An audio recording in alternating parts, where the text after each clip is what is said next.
just about to start my workout for today. All I'm using today is one dumbbell and my jump rope. I'm also using my jump rope mat, but if you don't have any equipment, that's fine. Don't go anywhere because you can still do this workout right along with me. I will be providing equipment-free substitutions.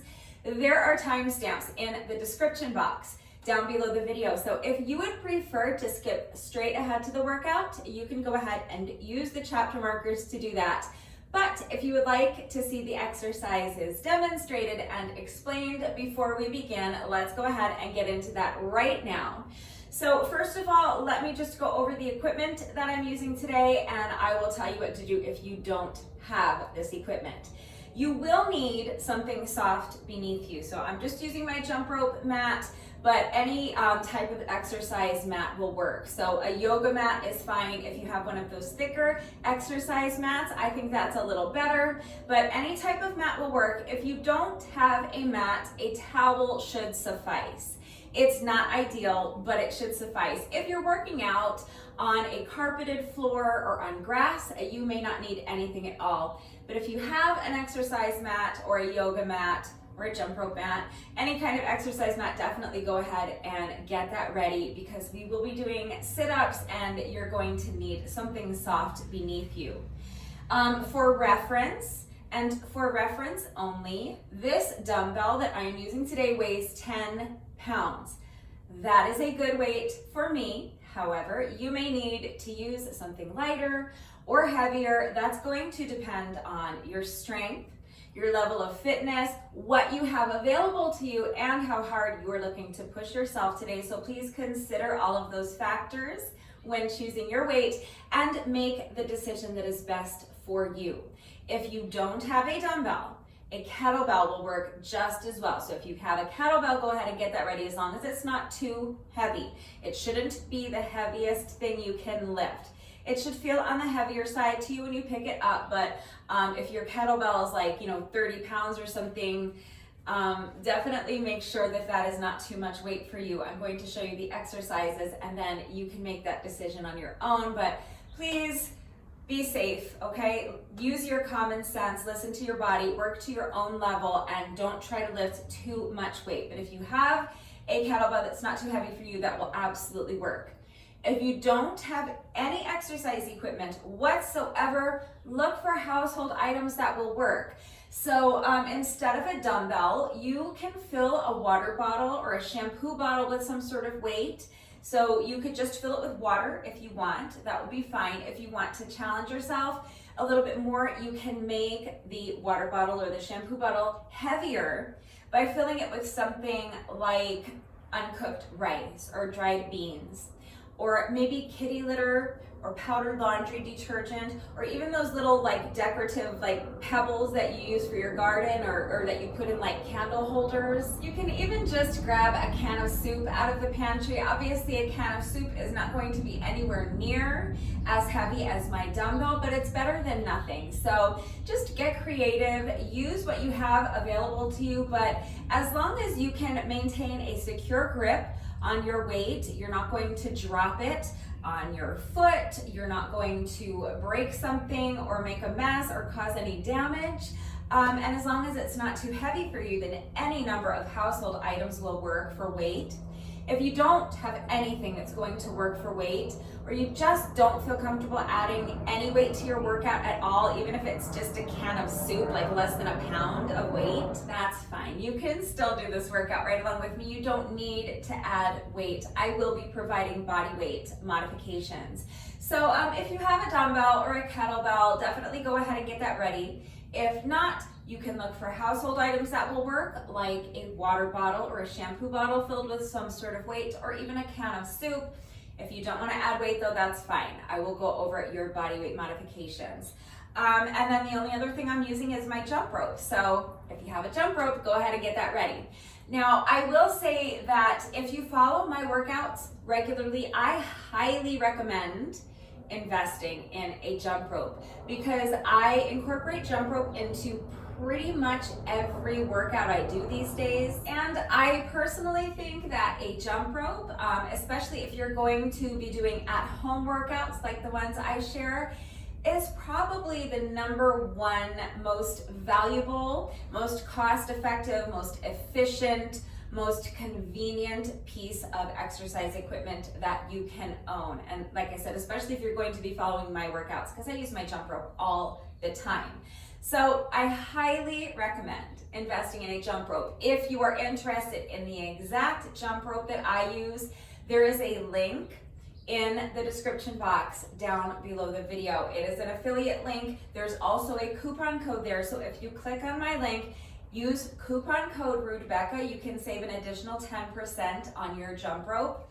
Obviously, I love the jump ropes that I use. That's why I use them. They're really good quality, and I think it's a great investment. However, I will be the first to tell you that they are a bit on the pricier side.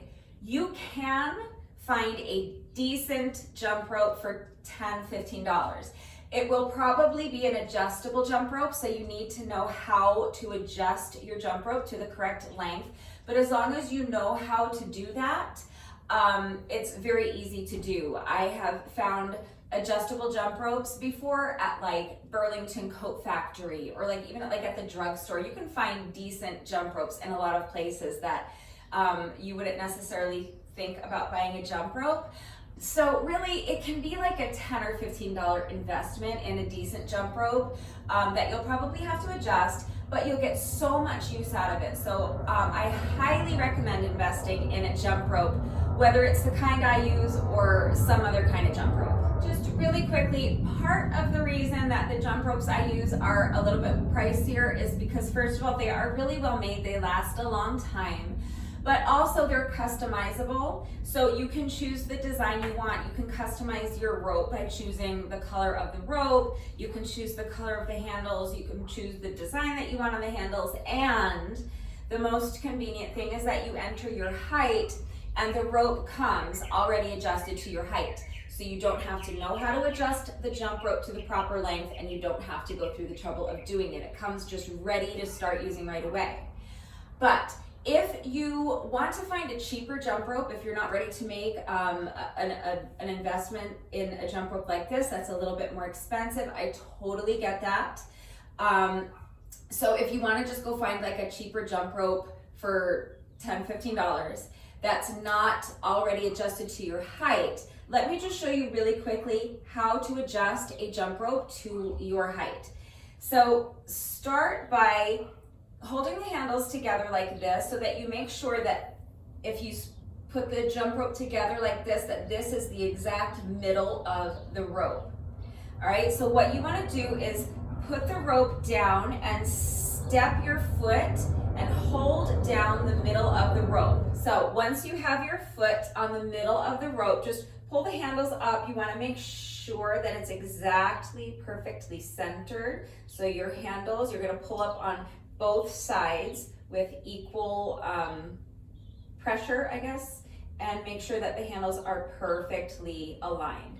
All right, so now you know that your foot is right there in the center of the jump rope, and you're pulling the rope straight up. Now, this end of the handle that's attached to the rope, you want to go ahead and, let me fold these down. So the very end of the rope, where it attaches to the handle, you want to hold that up to yourself like this, and that should exactly hit your armpit. See, my rope came adjusted to my height. I'm 5'2", so I enter that into the box, and my rope came already adjusted to this height. But if you have a jump rope that's too long for you and you need to adjust it, then this is how you're going to figure out where to cut your rope. So again, just put your foot down on the middle of the rope. Make sure that as you pull up, you're going to pull the rope straight up on either side. Make sure it's aligned perfectly. And then you're going to pull it up to your armpits. And this is exactly where your jump rope should hit, right at your armpit. Okay, so then once you can kind of mark that, you can make a little notch or whatever you need to do, but you're going to mark that spot of the rope where you need to cut. And then you're going to, these handles don't come off in that same way because this rope is already adjusted to my height. This is not an adjustable jump rope, but if your jump rope is adjustable, there's going to be a way to remove the handle. So you're going to take off the handle, and then you're going to cut the jump rope at the spot where you marked it, reattach the handle, and then double check to make sure that you have cut it to the right length. So step down in the middle of the rope, and then it should come up exactly like this one does. You're gonna pull up on both sides of the jump rope and make sure that it hits right at your armpit, okay? So it's a little bit more trouble to go through buying an adjustable rope, but I've had many adjustable ropes. It's not a big deal. It's not hard to do. Once you figure out how to get off the handle and how to adjust it to the correct length, you can adjust the rope in 2 seconds. So again, you can save a lot of money by investing in just an adjustable jump rope that you can probably find for $15, okay? So check the places that you wouldn't necessarily think of. So like, yeah, of course, go ahead and check, you know, Big Five or Dick's Sporting Goods or whatever is close to you, or check on Amazon or whatever. But also remember that stores, like at the drugstore, they typically have like jump ropes and they're fine. Like I said, I found a decent jump rope at Burlington Coat Factory once for like literally $10. And then also check sites like OfferUp for any type of exercise equipment. So I use really just basic pieces of equipment for my workouts. Today, all I'm using is my jump rope and a dumbbell, that's it. But even when I'm using like my sandbag or my dip bar, you can so often find pieces of equipment similar to those on sites like Craigslist or OfferUp or Facebook Marketplace. People buy exercise equipment thinking that they're going to use it and get in amazing shape, and then they don't use it, and it sits there and collects dust, and they regret spending the money on it, so they want to get rid of it. They want to make some of their investment back, so they sell it on Facebook Marketplace or OfferUp or Craigslist. So definitely always check sites like that, because you can very oftentimes find very affordable exercise equipment on those sites. For a jump rope, I don't necessarily think it's worth it, because like I said, you can go and buy a jump rope for $10. But for something like dumbbells or kettlebells or a sandbag or like my dip bar that I use or pull-up bar, definitely I think it's worth checking out those sites. So anyway, how long have I been talking about jump ropes? All right, let's move on. So since I'm already on jump rope, let me just go ahead and cover that first, because really with this exercise we're doing with this workout we're doing 3 exercises and then jump rope. So the jump rope is the last exercise in the circuit. So if you do have a jump rope and you are jumping rope with me, then any style of jump rope you want to do is fine. So I always just kind of jog in place like this while I'm jumping rope. But if you are more comfortable jumping with your feet together, that's great. Jump with your feet together. If you're really good at jump rope, feel free to do something more challenging. You can do any jump rope variation you want. So if you want to do high knees or jump rope jacks, if you want to jump side to side, you can do twist jumps, you can jump on one leg, it doesn't matter. The only important thing is that we are counting revolutions of the rope. So we're doing sets of 100. So when I say a set of 100, I'm talking about 100 revolutions of the jump rope. We're going to be doing 10 sets of 100 with each of our 2 jump rope sections. 10 sets of 100 with the jump rope takes me somewhere in the neighborhood of 10 minutes, plus or minus about 10 minutes or so. So if you don't have a jump rope, first of all, please consider investing in a jump rope. The other thing you can consider investing in if you want is one of those ropeless jump ropes. This is a thing that exists. So if you want to jump rope, but you have low ceilings or you lack coordination, you can buy one of those ropeless jump ropes. It's literally just 2 handles that you hold on to while you pretend to jump over an imaginary rope. So again, if it helps you to hold on to handles while you do that, then I would say that that is a worthwhile investment if you plan on following my workouts regularly, because we jump rope with almost every workout and you will get a ton of use out of something like that. However, I think that if you are already jumping over an imaginary rope, you can probably hold on to imaginary handles while you do that. So you can really just hold on to 2 imaginary handles and just pantomime jumping rope. Just pretend that you're jumping rope with me. You can just count 1, 2, 3, 4. Or if you want to jump rope like I do, 1, 2, 3, 4. So if you do that, again, you're kind of just jogging in place. So if you don't want to pantomime jumping rope, you can just jog in place. That's fine. You can do high knees, You can do jumping jacks. You can do mountain climbers, pendulum. Okay, there are endless cardio exercises that you can do. So any kind of cardio exercise you want to do will work. But obviously the closest what I'm doing would be to either just jog in place or to pantomime jumping rope. All right, so that's your first option. But 10 minutes of any kind of cardio exercise you want to do will work. So if you have access to something like an exercise bike or a treadmill or an elliptical or a Stairmaster or something like that, either as part of your home gym, or if you want to take this workout to your actual gym, that would work just as well. So you can just hop on an exercise bike, treadmill, elliptical, Stairmaster, anything like that for those sections where I'm jumping rope. And again, the jump rope sections are going to take me about 10 minutes, somewhere in that neighborhood. So about 10 minutes on the exercise bike works great. If you have access to the field at your local high school, you could run around the track for 10 minutes. So for some people, 10 minutes might be a mile. If you're super duper fast, maybe you could do 2 miles in 10 minutes. It doesn't matter. Again, those cardio sections don't have to be exactly 10 minutes. Mine won't. So if you want to just run a mile or a mile and a half or 2 miles, somewhere like 4 to 8 laps around the track, maybe something like that while I'm jumping rope, that would work. Of course, you could jog around your neighborhood as well for 10 minutes, or if there's a park or a beach or a hiking trail close by where you could run for about 10 minutes, all of that will work. If you do have access to the field at your local high school, you could also do up and down the bleachers for 10 minutes, or again, if there is a beach or a hiking trail or a park nearby that has steps, you could do up and down the steps.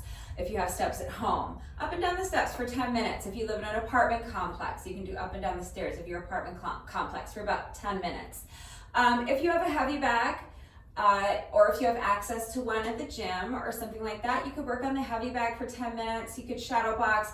So any exercise you want to do, any kind of moderate paced cardio exercise that you can sustain for about 10 minutes while I'm jumping rope will work. So again, just get creative, use your space, use the resources that you have at your disposal, get creative, and just whatever's going to work for you, okay? Plus or minus about 10 minutes of moderate paced cardio if you don't have a jump rope.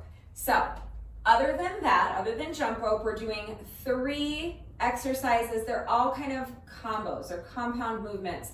So let's go ahead and start with our first little combo. I'll show you all of these exercises really quickly. I will give you your body weight modifications, and then we can go ahead and get right into the workout. So the first little combo, we're going to be doing lunges and push-ups, and then we're going to do a little duck under. So we're going to be starting with a side lunge. So start towards one end of your workout space.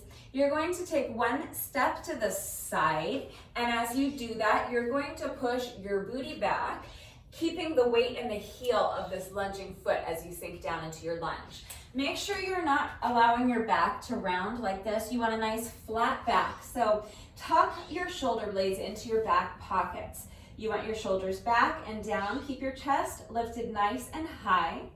And you want to push your booty back. So think about trying to touch the wall behind you with your booty as you step to the side and sink down into that lunge. And while you're doing that, also think about trying to touch the wall in front of you with your chest. So that's going to help you keep your chest lifted nice and high, and it's going to help you maintain that flat back as you sink down into your lunge, okay? You want to make sure you're not rounding your back. You want a nice flat back. So try to touch the wall behind you with your booty. Try to touch the wall in front of you with your chest so that you have that spine nice and elongated and your back is nice and flat and your weight is in the heel of this lunging foot. Okay, then from there, so you're going to sink into your side lunge. Now from here, you're going to pivot to face this wall. So whatever side you stepped to, you're going to pivot and turn to face that wall. So I'm picking up my heels and pivoting on my toes. I'm gonna put this heel back down. I'm gonna keep this back heel elevated, and I'm going to sink into another lunge. You can come down and tap your heel or tap the ground if you want, that's fine, you don't have to. Just make sure you're controlling the movement so that you don't bang this back knee into the ground, and try to make sure that you have about a 90-degree angle in this front knee so that your toes are not out over your knees, so that your knee is not out over your toes. Flip that, reverse it. But you want this knee, the knee of your front leg, to be more or less over the heel of your front foot. All right, and then you're going to pick up the heels again, pivot so that you're facing front. Again, come back to this side lunge position. And now from here, you're going to put your hands down on the ground in front of you. Now, this leg that is bent, you're going to straighten it, and you're going to extend that leg behind you like this. And you're going to do a push-up from this position. So this foot is still extended out to the side, and I still have this foot flat on the ground. I'm going to do a push-up from this position. So make sure you're not allowing your back to arch. Keep those hips lifted nice and high. Make sure your abs are super tight. Keep your head still. You don't want to let your head bob up and down like this. You're not touching the ground with your forehead. Your head should be in line with your spine. Keep your neck in a nice neutral position. You're just going to bend your elbows and lower your chest as low to the ground as you can. And then you're going to push the ground away from you to push yourself back up.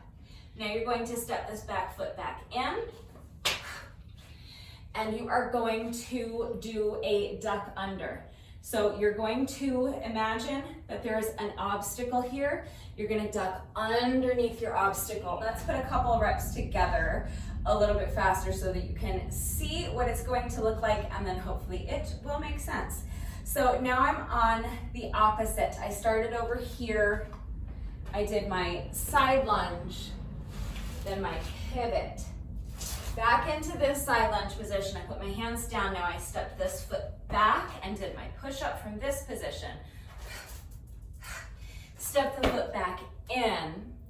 And now, I don't think I did that. I think I skipped this, but you're gonna come back to your starting position, and then you're gonna duck under your imaginary obstacle. So if you imagine that there is an obstacle here, like a railing or something, that you have to duck under, you're just going to step to the side.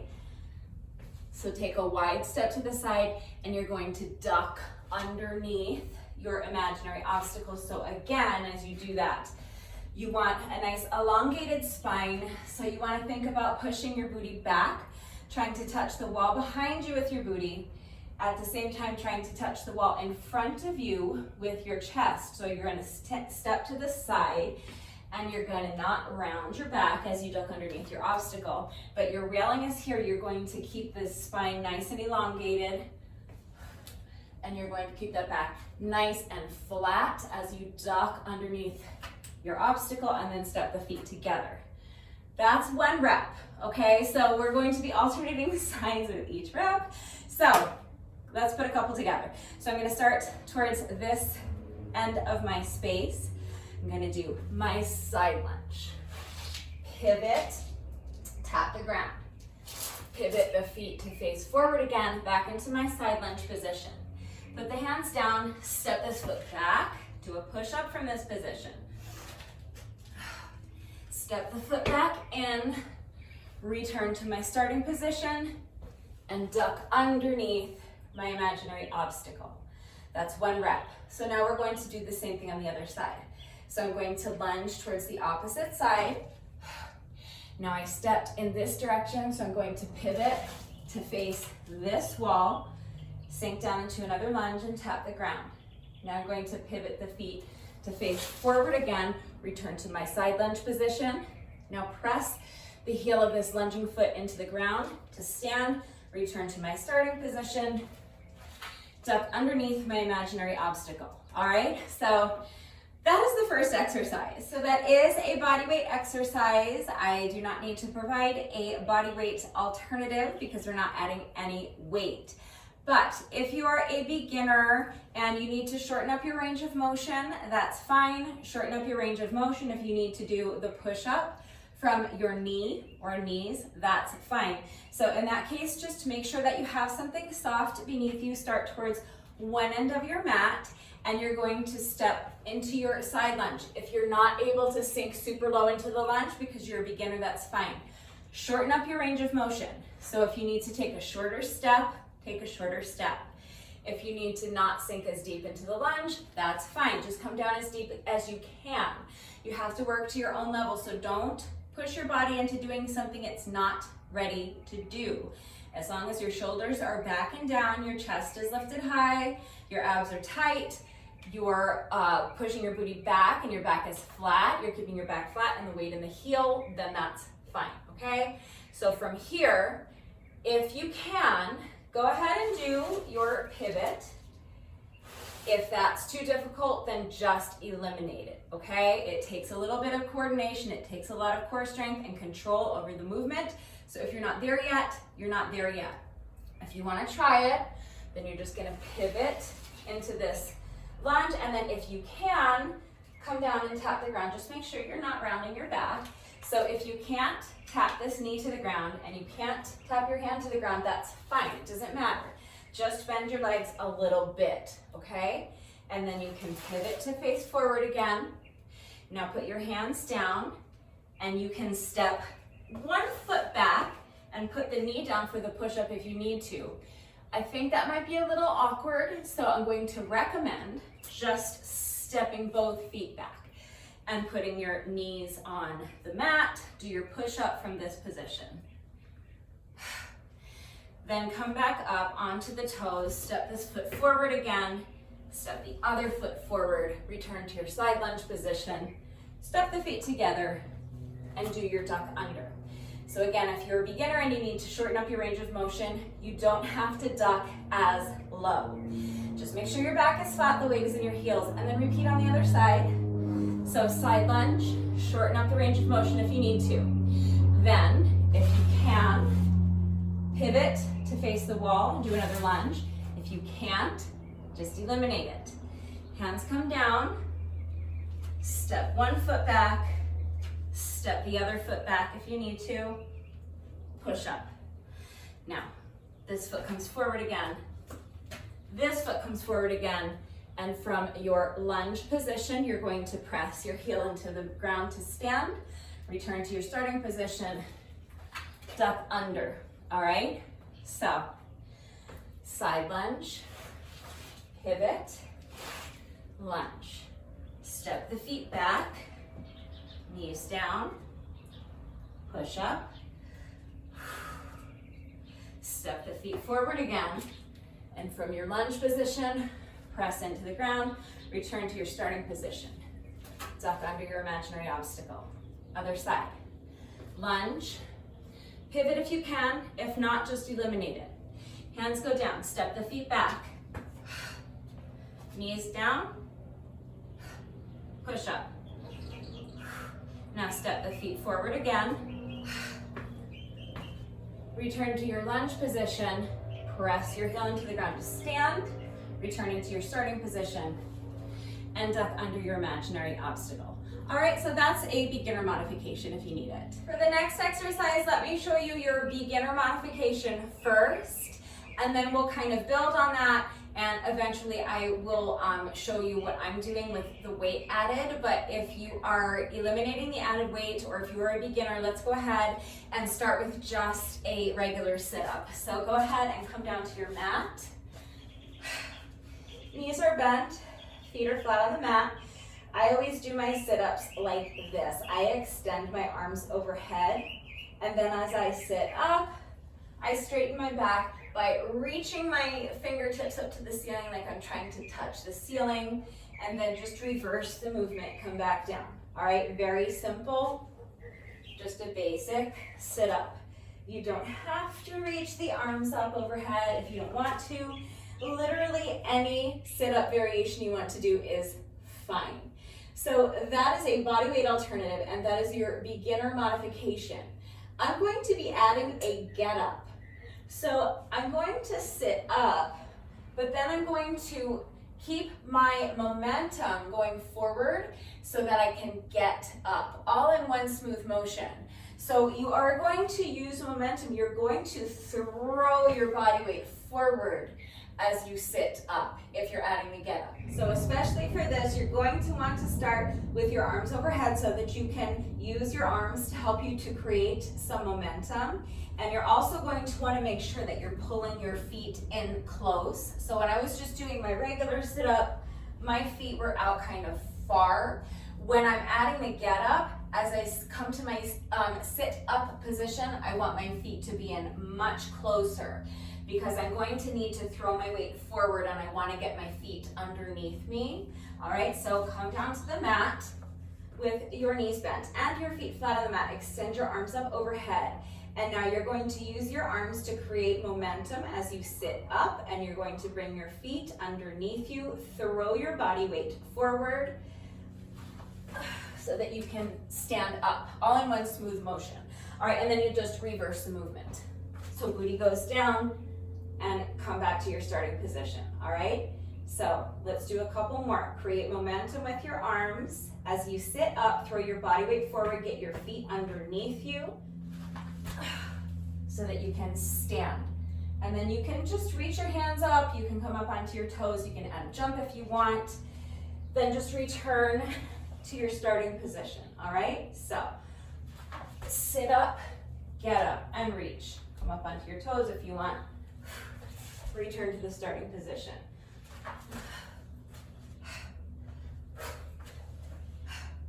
All right, so that is not for beginners. That is a much more advanced version of the sit-up. So if you're a beginner, just stick with any sit-up variation. If you're not a beginner, go ahead and try adding the get up. I'm going to be doing that while holding on to my dumbbell. So again, this is a 10-pound dumbbell. I'm going to be holding on to it like this. So I have one hand on either side of the dumbbell.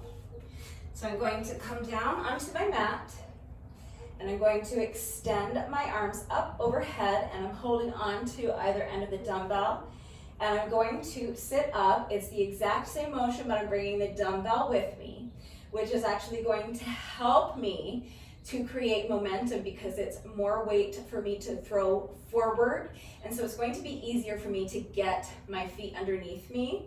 So you're just going to do the exact same thing. So it's like an overhead arm raise with the weight as I sit up, throwing my weight forward, bringing my feet underneath me, and I'm going to go right into my standing position like this. And now from here, I'm just going to do an overhead raise. So I'm just bringing the weights straight up overhead. My arms are more or less straight, but you want to make sure you're not actively trying to straighten your arms. You don't want to lock out your elbows. Watch my elbows. Right now my arms are perfectly straight and I have my elbows locked out, but look at my elbows. This is what you want. You want a nice soft bend. Do you see how my elbows are just slightly bent? Okay, so make sure there's a soft bend to your elbows the entire time. Then bring the weight back down in front of you and return to your starting position. All right, that's it. That's the whole exercise. So let's put a couple more reps together a little faster. So it's sit up, get up, overhead arm raise. That's one. Sit up, get up, overhead arm raise, and return to your starting position. That's two.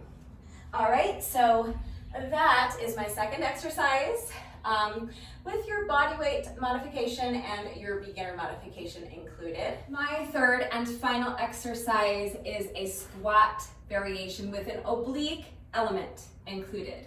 So let's start by going over the proper form for your squats. Again, just like with the lunges, you want your shoulders back and down. So visualize tucking your shoulder blades into your back pockets. You want your chest to stay lifted nice and high, tighten up your abs. So imagine someone's about to punch you in the stomach. Think about how you would brace for that impact. That's how tight you want your abs to be. And now from here, you're pushing your booty back and you're trying to touch the wall behind you with your booty at the same time, trying to touch the wall in front of you with your chest so that your spine is nice and elongated.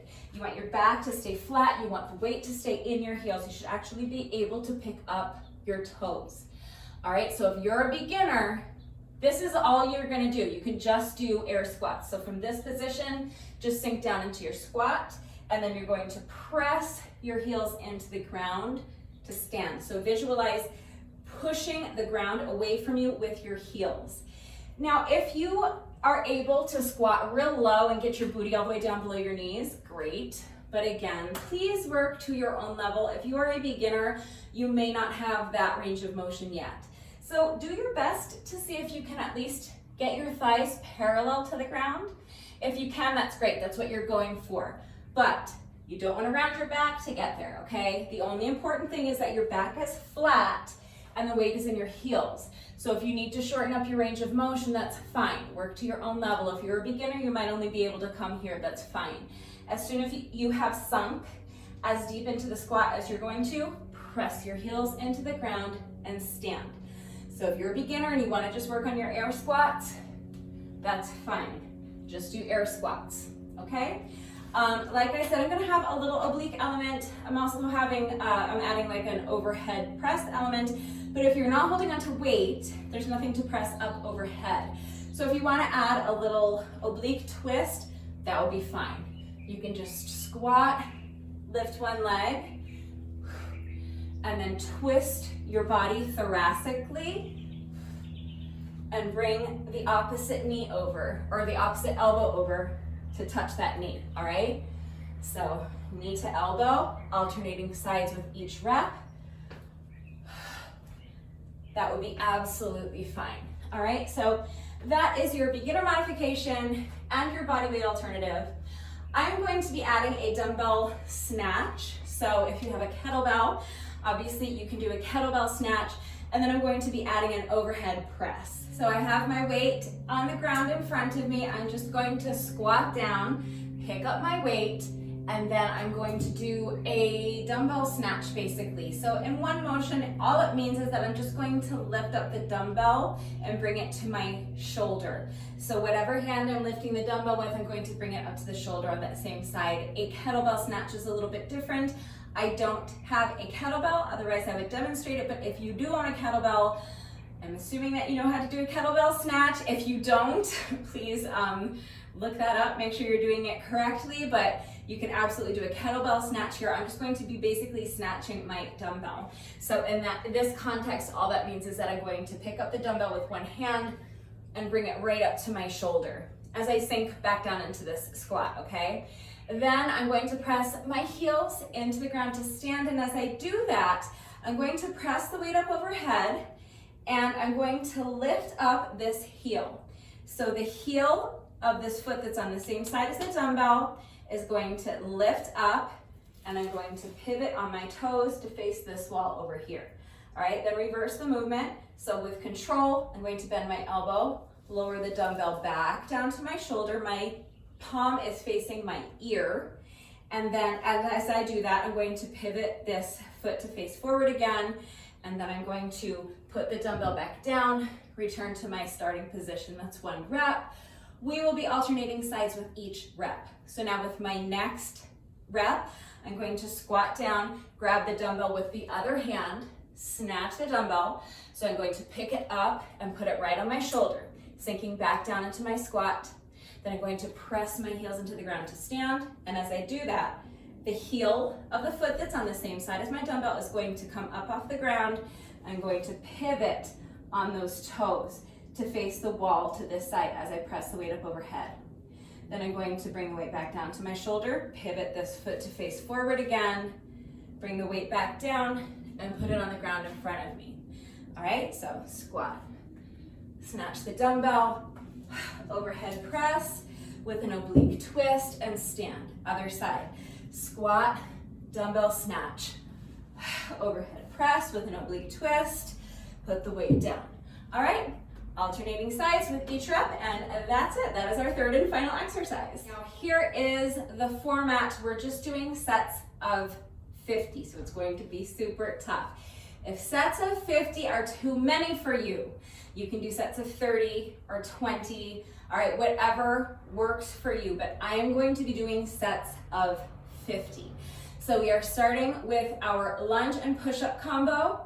I'm going to do 50 total reps, alternating sides with each rep. The next exercise is our sit-up and get up with an overhead press combo, 50 reps. Then we'll do the squat combo that I just showed you. So whatever squat variation or squat combo you're doing, you will do 50 reps of that. So for me, that was my squat with a dumbbell snatch, overhead press with an oblique twist, alternating sides for 50 reps. Then I'm going to finish the circuit with jump rope. 10 sets of 100 with my jump rope. That's one round. If that is enough for you, you can stop there. I'm going to be doing 2 rounds, so I'm just going to repeat all of that once more. It's a really simple format. But as always, remember that I always take the time to type out the instructions in the description box down below the video. And I'm going to share my entire workout with you. So watch me do it, read the instructions, but then of course, as always, if anything is unclear with the format, if you have questions about the exercises that we are doing today, if you have any doubts about how to do these exercises with the correct form, please just ask. It is incredibly important that you understand the movement. You understand how to do these exercises with the proper form before you begin the workout, so that you reduce your risk of injury and just so that you make sure you're getting the maximum benefit out of each exercise. So please ask questions if you have them. You guys know it is also incredibly important to me that all of my workouts are always accessible to anyone and everyone who wants to do them with me. I am always here to help facilitate that. So please don't hesitate to reach out if you have questions, or if you need any further help with equipment-free substitutions or beginner modifications. I am always here to help. So please ask questions if you have them. One more thing before we get started is just another reminder, please, to work to your own level. Do not push your body into doing something that it is not ready to do. So please listen to your body. Be smart, be safe, make the decision that is best for you. Choose a weight that is appropriate for you. If your weight starts to feel too heavy, drop it and either pick up something lighter or switch to the body weight versions of the exercises that I showed you. Make sure you are going at your own pace. So if you are racing through the exercises because you're trying to keep up with me but you're not quite there yet, or because you're just trying to go fast for the sake of going fast, then I want you to stop, take a deep breath, and refocus on your form. You should never be sacrificing your form for speed. Your proper form is your #1 priority. So please make sure that you are going at your own pace, especially if you are going to be following along with the video. It's easy to just want to go at my pace because you're following what I'm doing, but you really need to mind your form and make sure that you're going at your own pace. Please work to your own level, use your common sense. Listen to your body and be safe. Hopefully I have covered everything. If you are ready to go ahead and start this workout with me, go ahead and grab an exercise mat or a yoga mat if you have one. If you don't have a mat, a towel should suffice, but you are definitely going to want something soft beneath you for our ab exercise. Grab a dumbbell or a kettlebell if you have one. If not, you can use household items. So you can grab a water bottle or a shampoo bottle filled with some sort of weight, or even a can of soup from the pantry. If you don't have anything that's going to work for weight, or you just don't want to add weight to the workout, that's fine. You have your body weight modifications, so you don't need to add weight if you don't want to. Grab your jump rope if you have one, and if you are jumping rope with me today, please remember to take a few minutes to make sure you are good and warmed up, and when you're ready, let's get started. All right, here we go. This workout is going to be long and it's going to be tough, so just do your best, and remember you can cut it in half if you want to. All right, so when you're ready, here we go. I'm starting my watch. My timer is set as a stopwatch. We are starting with our lunge and push-up combo, 50 total reps, alternating sides with each rep. So here we go. I'm starting my timer in 3, 2, 1, and go. So you want to start towards one end of your workout space. Now you're going to step to the side, side lunge, pivot. Touch the ground if you can. Back into that side lunge. Hands go down, step the foot back, push up. Now step the foot forward, back into your side lunge position. Press the ground away, return to your standing position, and now duck under your imaginary obstacle. That's 1 rep. Other side. So now lunge towards the other wall, and then pivot. Tap the ground if you can. Pivot back into your side lunge. Put the hands down, step this foot back, push up, step the foot forward again, back into your lunge, and press the ground away. Return to your starting position and duck under. That's 2. So 48 more reps to go. Do your best.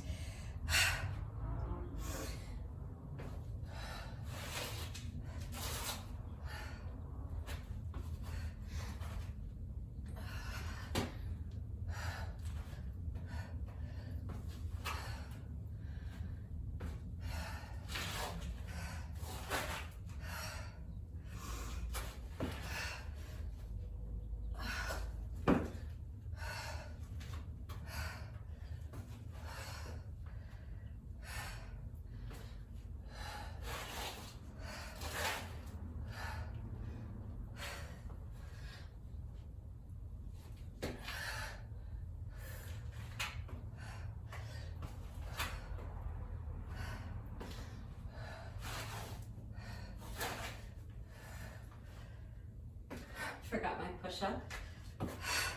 Wishful thinking.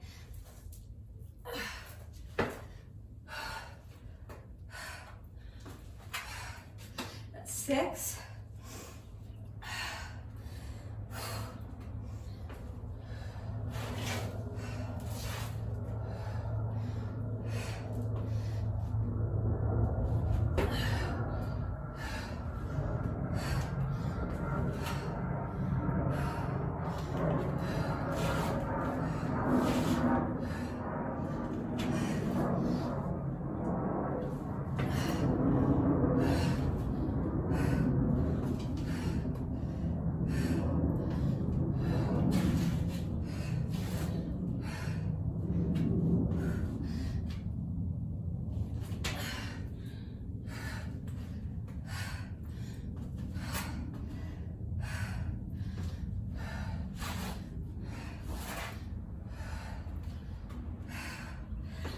My push up again on this side.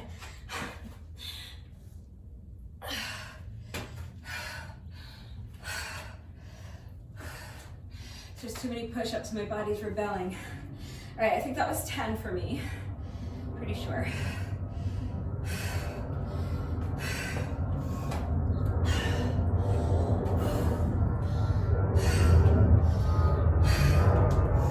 Pause and rest if you need to. If not, let's keep going.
is 20 for me.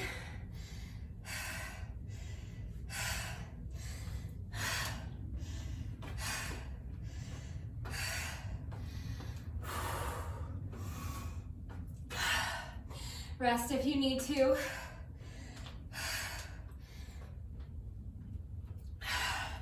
If you're ready to continue on, let's go ahead and start on our next 10.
So that's 30 for me. I'm kind of breaking these up into little sets of 10. Just taking about a 30-second rest break in between sets. So whatever works for you. If you don't need to rest, you don't have to. Just make sure you're not sacrificing your form for speed. When you're ready, let's start our next set of 10, but remember to only continue when you feel that you are capable of continuing with good form. So picking up my count at 30.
that's 40 for me.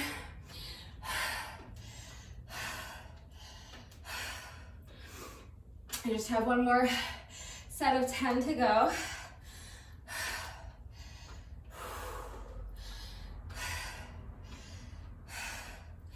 So rest longer if you need to. If not, let's go ahead and start on this last, these final 10 reps, and then we'll move on to our sit up, get up, overhead press. So when you're ready, here we go. Side lunge, pivot, push up, duck under. That's one. Lunge, pivot, lunge, push up, and duck under. That's 2. 8 more, we're almost there.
That's 48.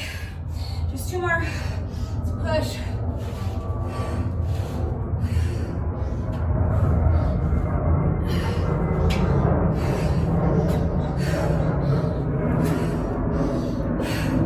It's 49. Last one.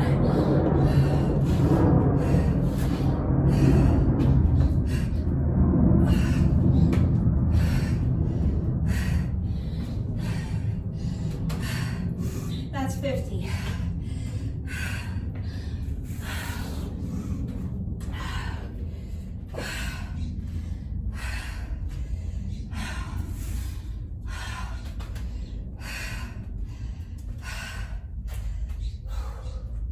So pick up your weight if you're adding weight.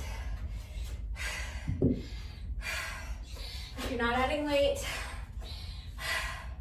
you can do any sit-up variation or any ab exercise you want with or without the get-up.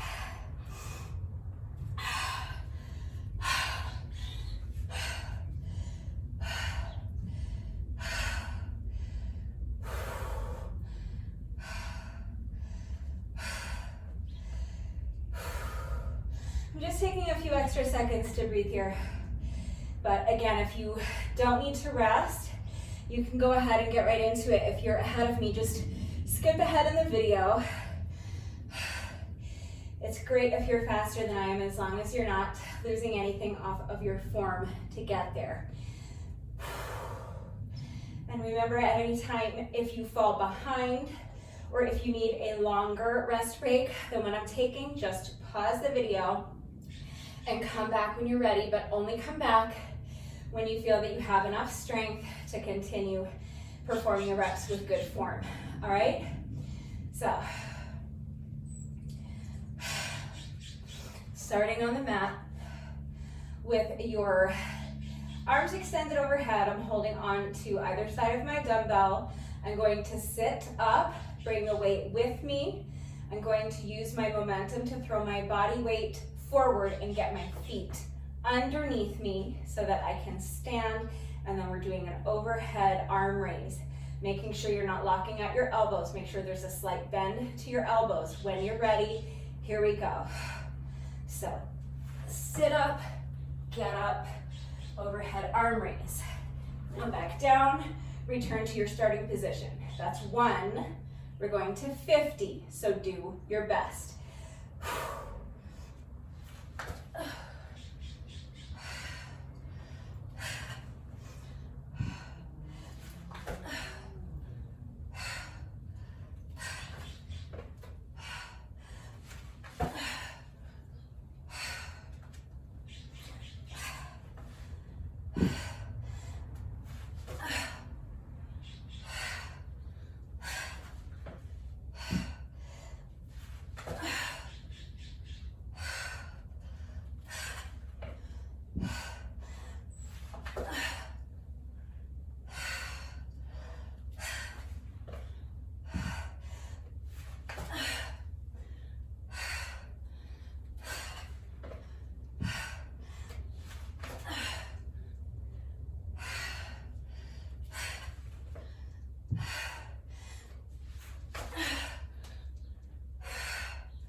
that's 10 for me.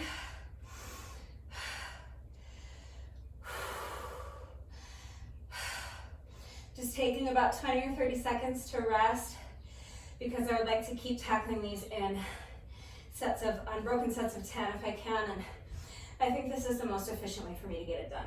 So when you're ready, here we go. I'm picking up my count at 10.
So that's 20 for me. I tend to slowly travel in reverse while I do these. So I'm just scooching back down towards this end of my mat so my head doesn't end up on the concrete by the time I reach my 10th rep.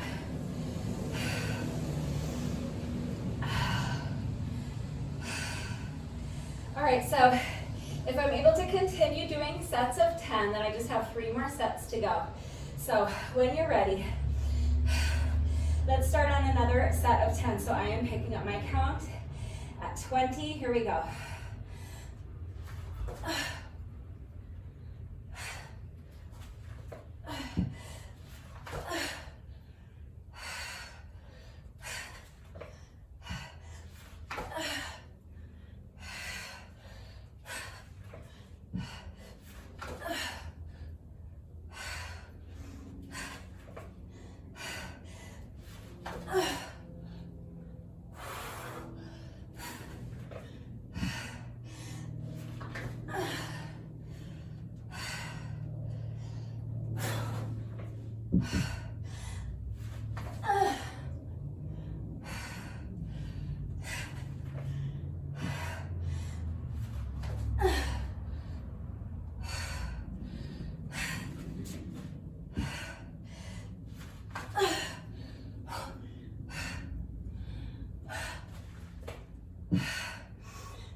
That was another 10, so that's 30 for me. I have to do 2 more sets of 10, assuming I can continue completing unbroken sets of 10. If I need to break them down further, I will. Break it up however you need to get your reps done. If you don't need to break it up at all and you're capable of doing 50 unbroken reps without stopping to rest, great. Do that as long as your form remains spot on for the entire set of 50. If you need to break them down into little baby sets of 5, do that.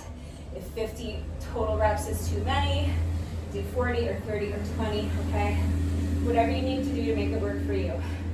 I've been resting for like a full minute, so let's go ahead and start our next set of 10. I'm picking up my count at 30. When you're ready, here we go.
Just taking a good 30 seconds at least here. Again, probably closer to a minute. I'm not timing it.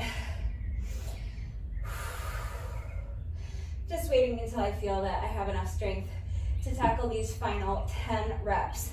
So if you need to rest longer, pause the video, come back when you're ready. We just have 10 reps left to go. So picking up my count at 40.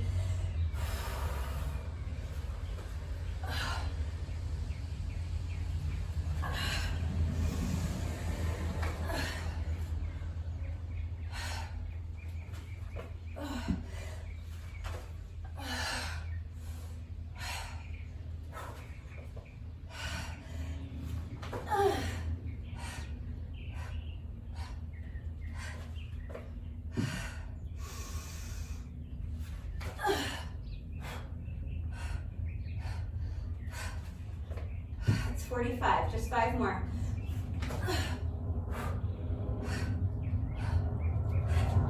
46.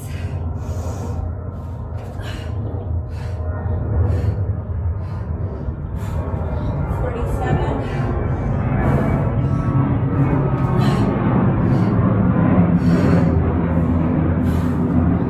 48.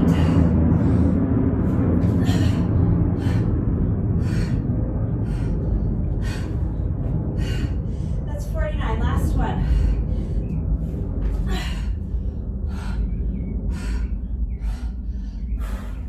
And return to the starting position, that's 50.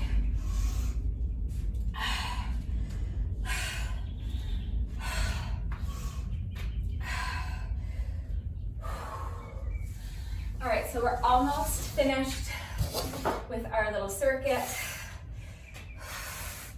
Just one exercise left.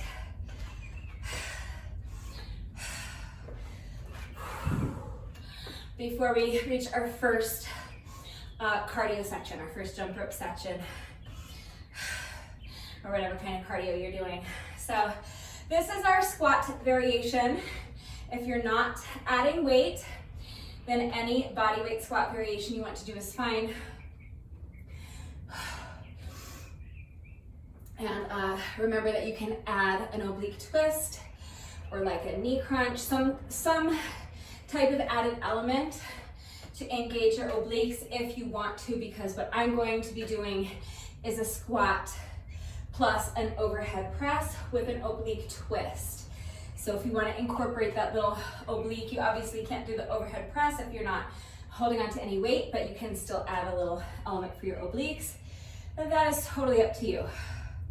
All right, so when you're ready, this is a squat with a dumbbell snatch and then an overhead press with an oblique knee twist. Alternating sides with each rep, and again, we are doing 50 reps total. All right, so when you're ready, here we go. You're starting with the dumbbell on the ground in front of you. Squat down, grab the dumbbell. Now clean the dumbbell, overhead press with an oblique twist. Set the dumbbell down, let go. That's one rep.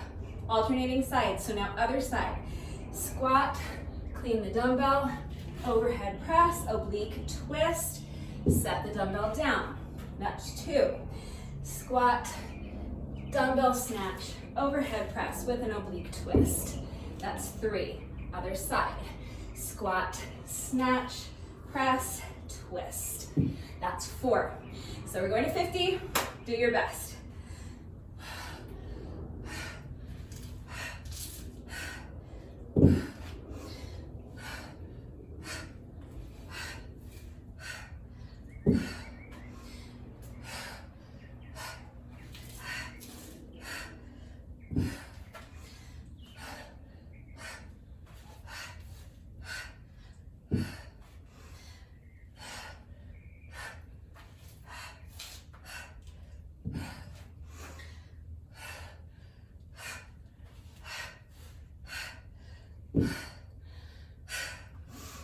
So that's our first 10.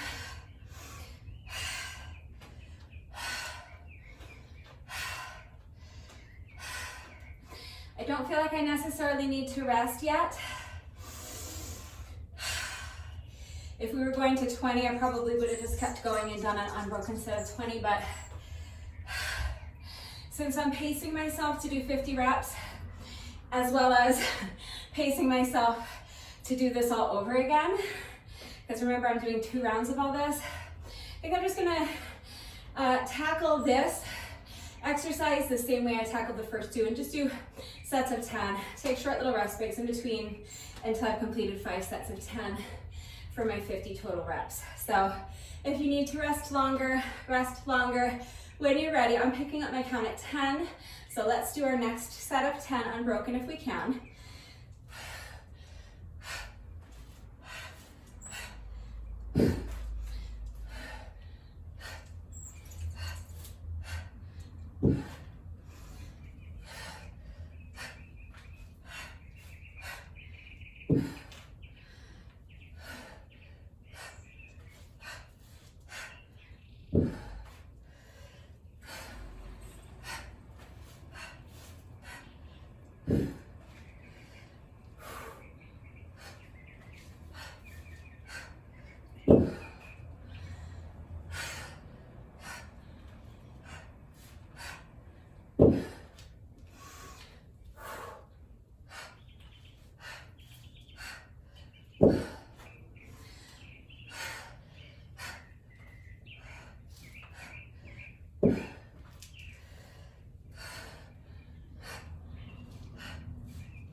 So that's 20 for me. I'm just thinking in my head that this is a lot of reps, and I do think that this exact circuit would work really well doing 20 reps of each of these first 3 exercises, and then 3 sets of 200, so that everything's 2s and 3s. So 3 exercises, that's our 20 reps of each. And then with jump rope, sets of 200, so that's our 2, and then 3 rounds of 200, that's our 3. And then complete that circuit either 2 times or 3 times. This would work really, really well with that format as well. So just always, you know, I'm sharing my workout with you. You're more than welcome to do it exactly the way I'm doing it, but you should always be making whatever changes and modifications you need to make. And if you want to tweak the exercises or tweak the format, if you think a different format will work better for you, that format would work great. I really like that format. I might do it next week. So as of today though, we are sticking with what I wrote. So I have completed 2 sets of 10. I have to do 3 more. So when you're ready, here we go.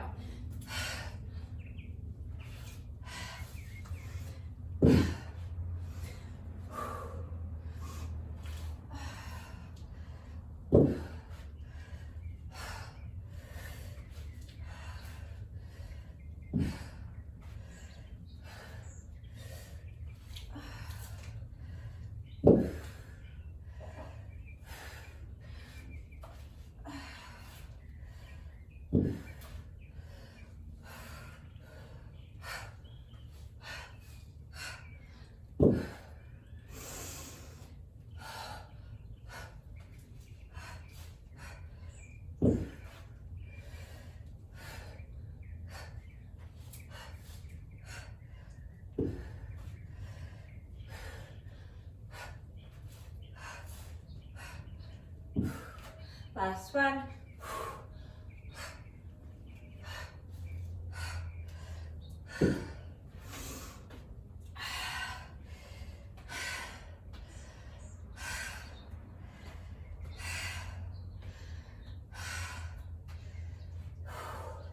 If the oblique twist makes it confusing or awkward, you can, why am I wanting to say obliterate it? I think I wanted to say delete and omit at the same time. Obliterate it. You can omit it if you want and just do the overhead press. That's totally fine. And if you're getting fatigued and the overhead press is too much, just do the squat with the dumbbell snatch. Switch to a lighter weight if you need to. Drop the weight and switch to a body weight squat variation. Whatever's gonna work for you. Just Do your best to keep moving. That was our third set of 10. Let's go ahead and start on another set of 10 when you're ready. Here we go. So picking up my count at 30.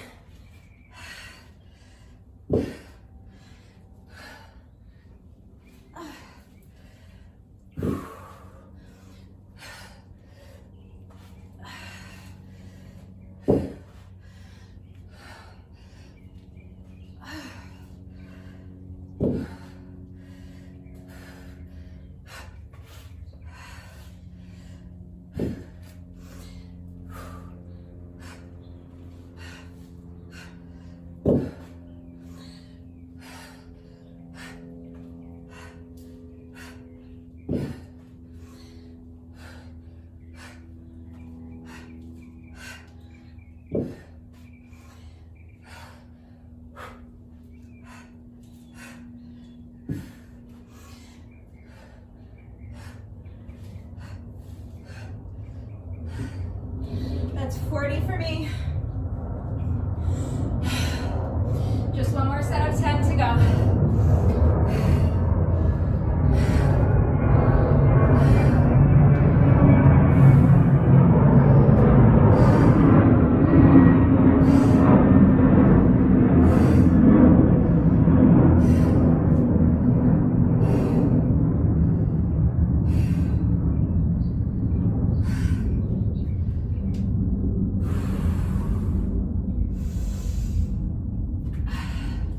Okay, final 10 reps when you're ready. So I'm picking up my count at 40.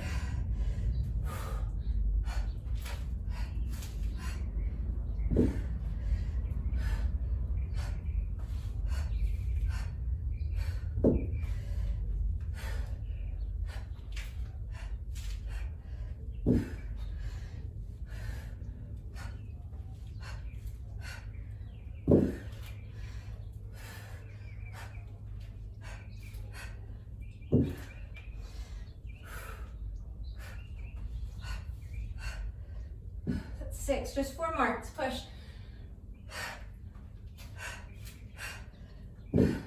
That's 47. Forgot my oblique twist. I can't talk and do this at the same time apparently, but that's 48. 2 more.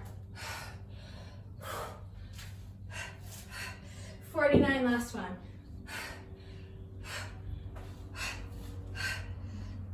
Put the weight down. That's 50.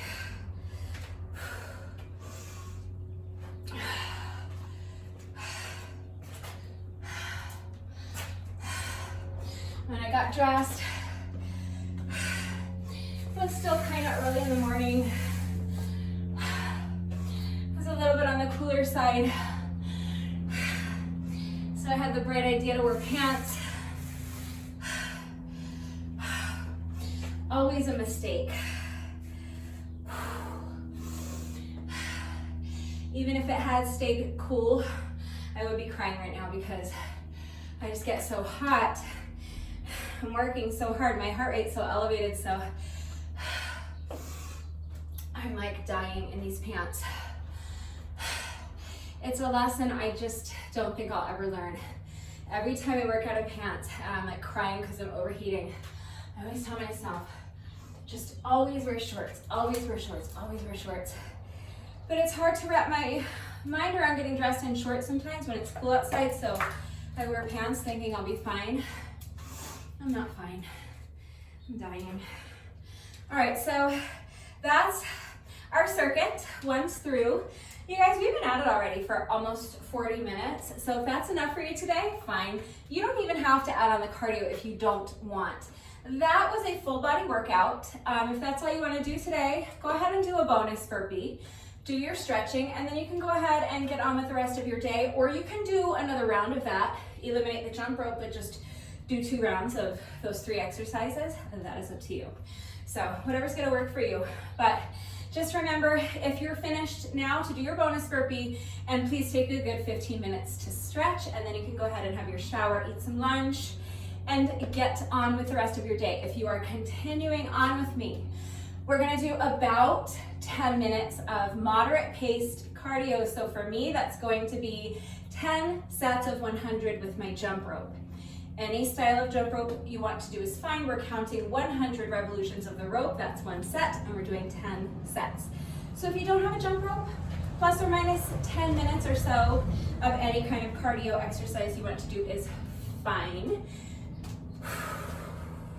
Just taking a peek at my heart rate.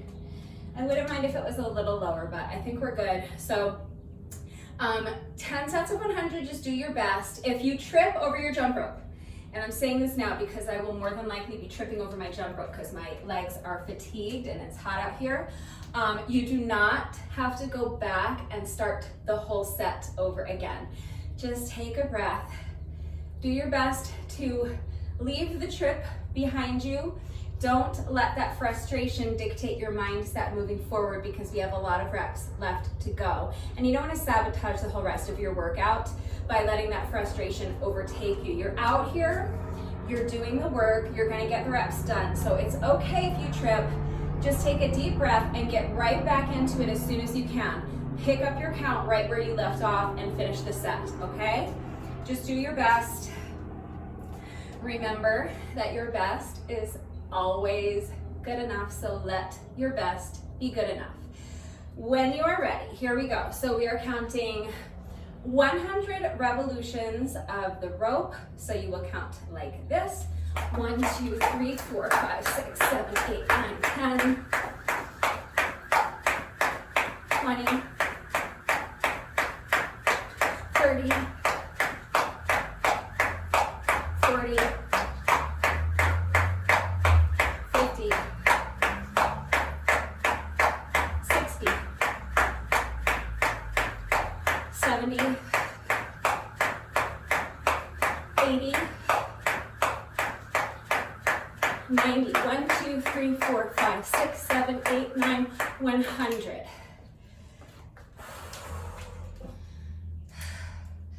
So I'm just marking a little slash so that I don't lose track of how many sets I've done, because we're doing 10 sets, so I will lose track if I don't write it down. So that was our first set of 100. We're going to do 9 more just like that. So when you're ready, here we go, set number 2.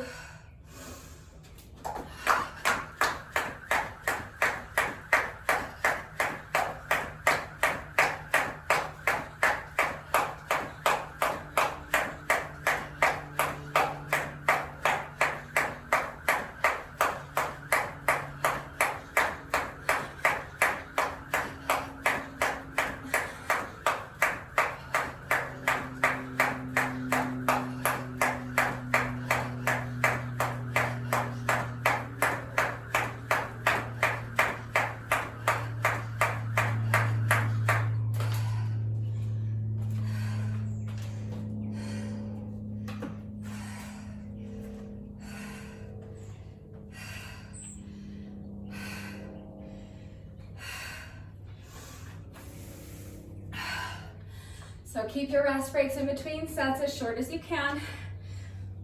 That's 2 down, 8 to go. Do your best.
with set number 5.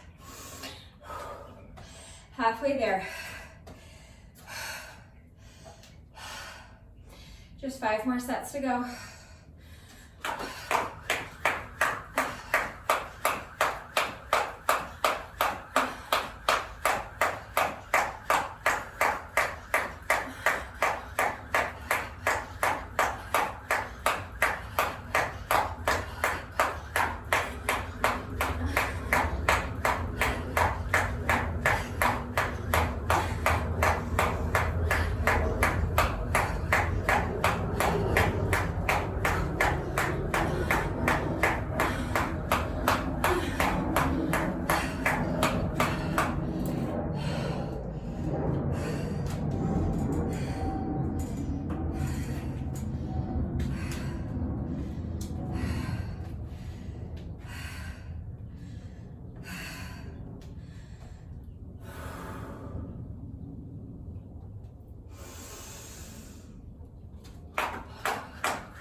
That was set number 9.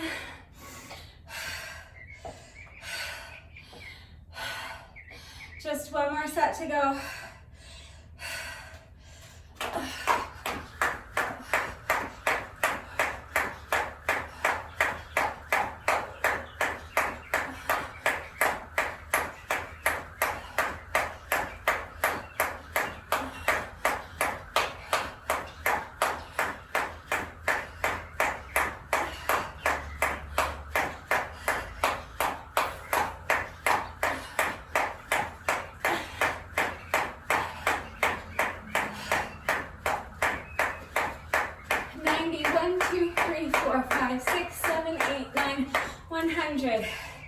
That is set number 10.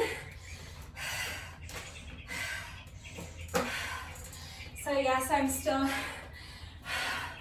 marking down my 10th slash. Even though I no longer need to keep track of my steps because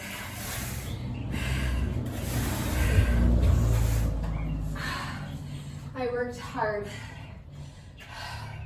to earn that slash. So I want to duly notate that I completed all 10 sets of 100. And you guys, that's round 1. We're still well under an hour. So it took us about 50 minutes.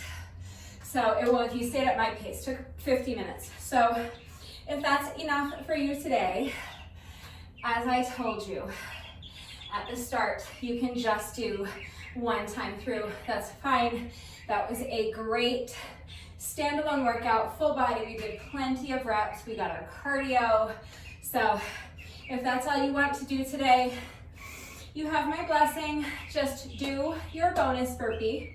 Remember, the bonus burpee is always mandatory. So if you are finished, do your bonus burpee, and then you can go do your stretching, take a shower, have something to eat, get on with the rest of your day. If you don't have time to stretch right now, it's okay. As long as you are getting your stretching done at some point during the day, that's what's important. But if you can spare 15, 20, or even 30 minutes right now to do your stretching, that's best. Because your muscles are already nice and warm, and they haven't had time to get stiff yet. So if you stretch right now, you're going to really help to alleviate any muscle soreness that you might be feeling from this workout tomorrow. Now's the best time to do it. Now's the most effective and efficient time to do it. If you wait until later in the day to do your stretching, your muscles will be cold again, and they'll probably already start to feel stiff and sore. So you're going to have to take time to warm back up before you stretch them. So it's going to be the best time to do it right now if you can. But if you don't have time to do it right now, that's fine. As long as you're stretching at some point during the day, just make sure you're not stretching with cold muscles. Warm muscles are more pliable, and they are therefore less likely to, you're less likely to pull something or strain something. You're less likely to overstretch them. So just make sure that your muscles are warm before you do your stretching. So your muscles are warm now. If you have time, you can spare 15, 20 minutes to do stretching now, that's best. If not, just make sure that you take a few minutes to warm up again before you do your stretching later in the day. But stretching is not only going to help alleviate muscle soreness tomorrow, it is also going to help protect yourself. You're going to help protect yourself from injury moving forward. And you're going to increase your flexibility. So please don't skip your stretching. All right. Been resting for less than 3 minutes. Probably take another minute or so. Probably give myself a good 4 or 5 minutes in between parts 1 and 2, just so that I can let my heart rate come down a little more and feel like I've regained enough strength to tackle this next time through the circuit, this round 2. So if you need to towel off and hydrate, now is a good time to get something to drink. Water or a sports drink better, I think. Because if you're out here working out in the heat like I am, you're sweating buckets. So sports drink is actually better than water because you need to replenish those electrolytes that you lose from sweating. So if you drink something like Gatorade that has salt and sugar in it, and your body needs that stuff. But water obviously is fine. If you prefer water, drink water. But if you need to take a few minutes to hydrate, definitely go ahead and drink something. And if you're worried about cramping up, maybe eat a half a banana. I have been resting for about 4 minutes. So if you need a longer rest break, remember that you can always pause the video and come back when you're ready. I'm gonna take just a couple more deep breaths. I don't feel like I really need that much more time to rest before we go ahead and get started on this round 2. I'm going to try to maintain the same pace and maybe even pick up the pace a little bit if I can. And try to keep this as close to 90 minutes as I can. I'll do my best. It's been just under 5 minutes for me. So I'm gonna go ahead and get started. If you're not ready, pause the video, come back when you feel that you are ready to start this part 2 with excellent form. We are starting with 50 reps of our lunge and push-up combo. So when you're ready, here we go, starting part 2.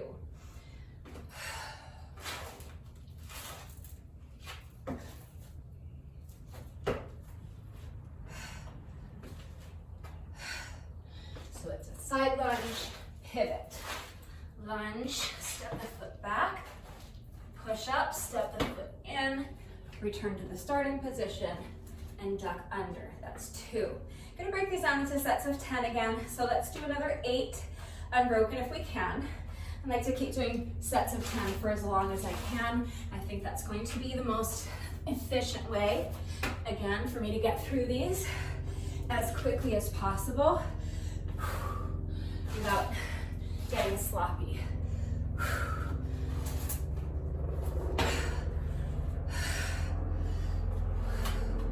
So that's 4.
So that's 10 for me. I need a minute to rest before I move on. If you don't need to rest, you don't have to.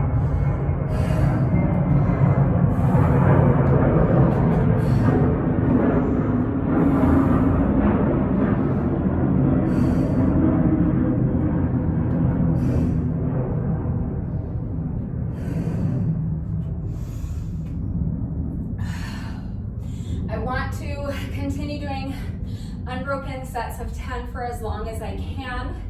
I may or may not be able to do 4 more unbroken sets of 10. So at some point I might have to start breaking them down even further, doing little mini sets of 5. So whatever you need to do, however you need to break it down.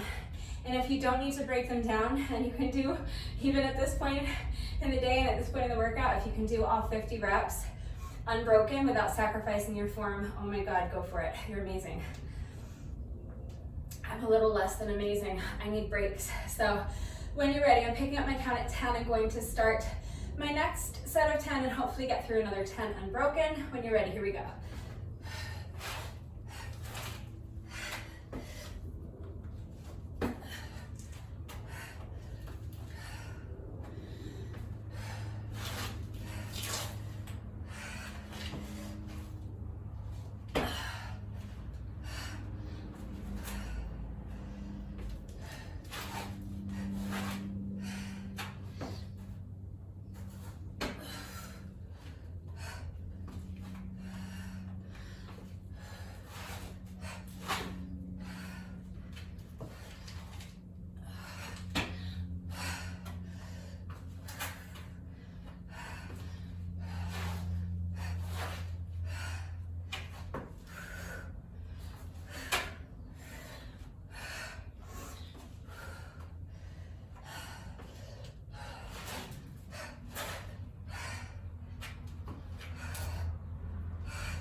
20 or 30? I think that's 20 for me.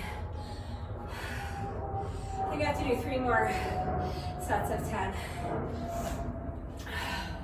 I really hope that I didn't lose count, and I really, really hope that I'm not doing an extra 10 reps of these if I don't need to, but I think that was just my second set of 10, so I think I have to do 3 more.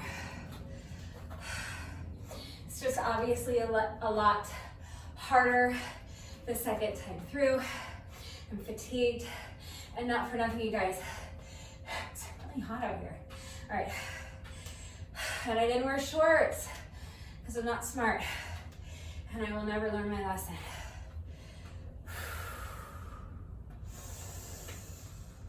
Okay, a couple more deep breaths.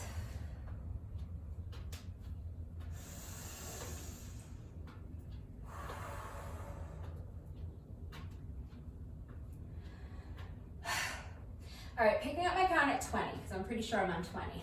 So let's go for another 10 unbroken if we can. When you're ready, here we go.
Last set of 10. You can see the fatigue is really starting to set in. I was struggling a lot with my balance. I was struggling to keep the movement under control.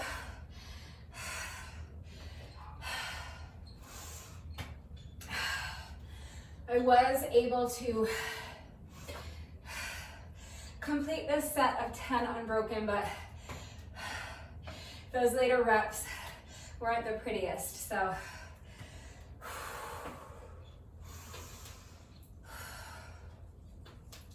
It's definitely getting harder.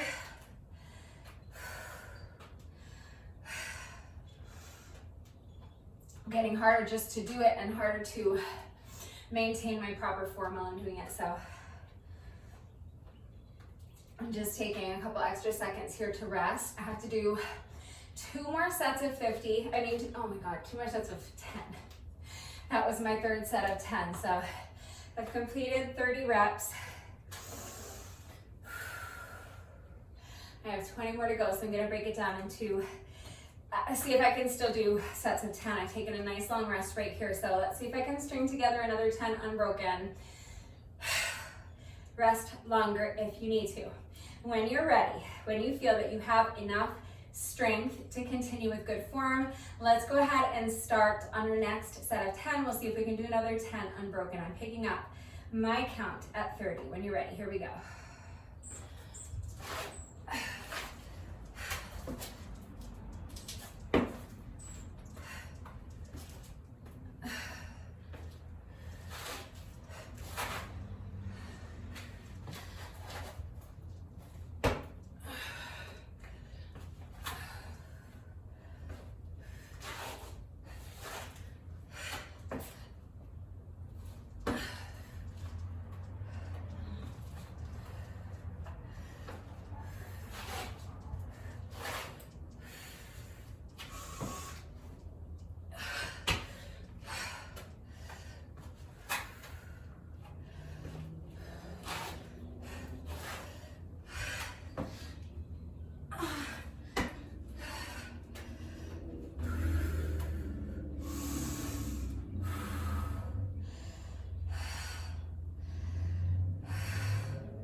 So that was 40 for me.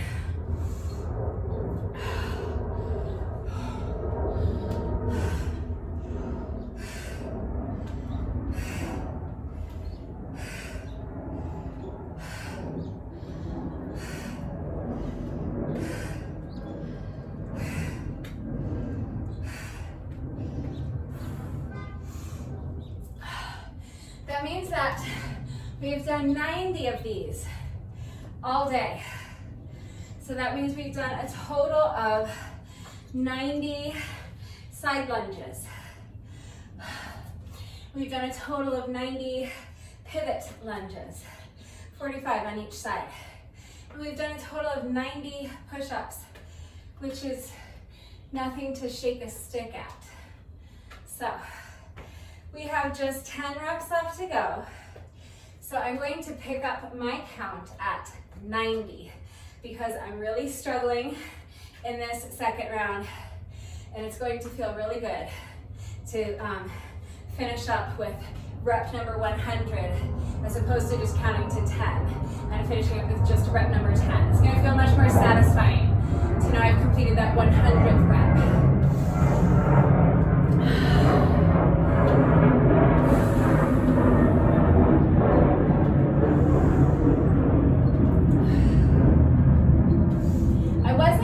Really able to get through that last set of 10 unbroken. I started getting sloppy. I had to pause and take a few breaths here and there.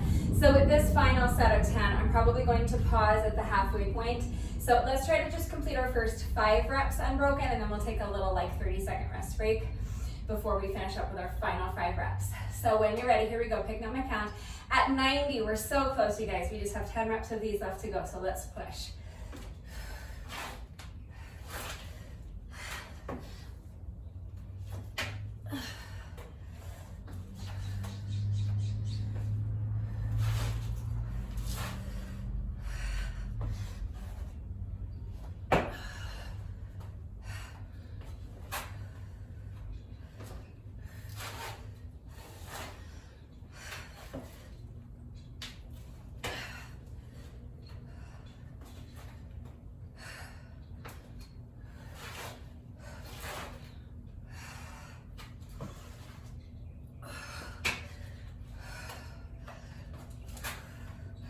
One more.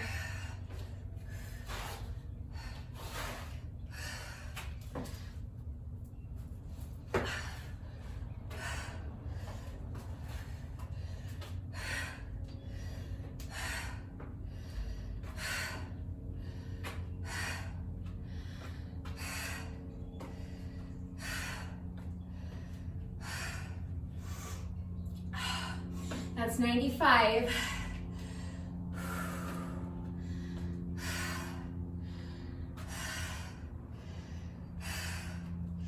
Just taking a good 30 to maybe 60 seconds here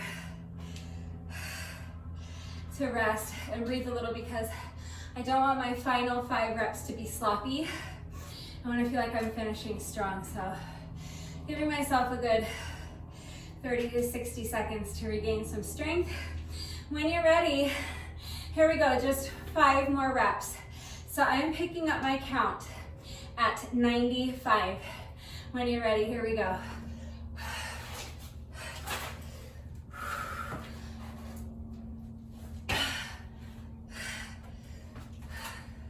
So that's 96.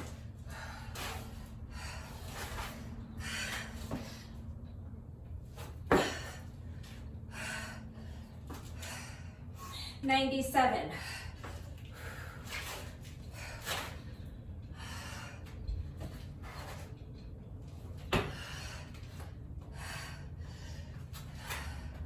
98, just 2 more.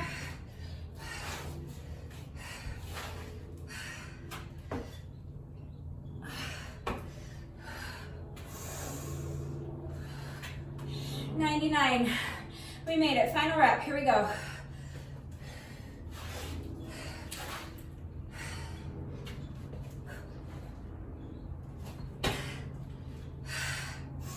Duck under, and that is 100. All right.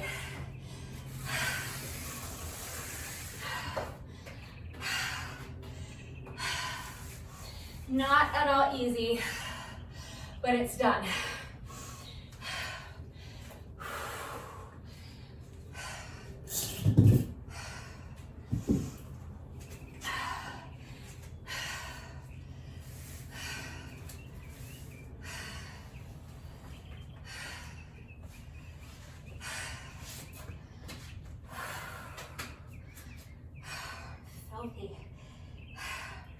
All right, so when you're ready, we're moving on to abs. So whatever sit-up variation or ab exercise you're doing, I'm going to do 50 reps. But even if you did 50 reps of everything in round 1, you can always do 30 reps or 20 reps in round 2. That's fine.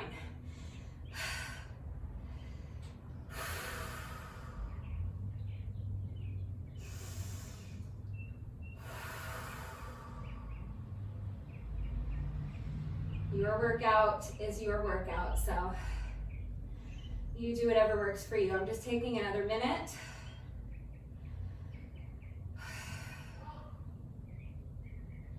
To slow down my breathing, taking a few more deep breaths, letting my heart rate come down just a little bit more.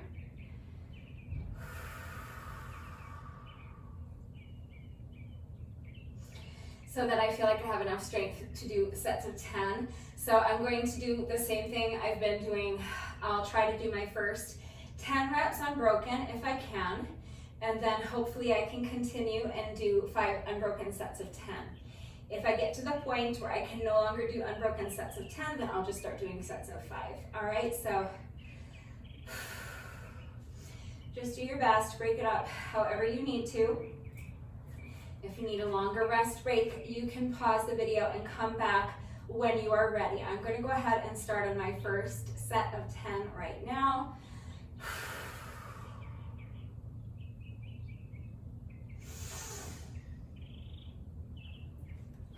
So sit up, get up, overhead press. That's 1.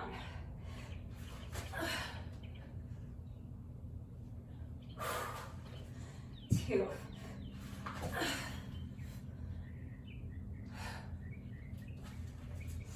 3. I'll stop counting out loud. I don't want to mess you up.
'Kay, that's my first 10.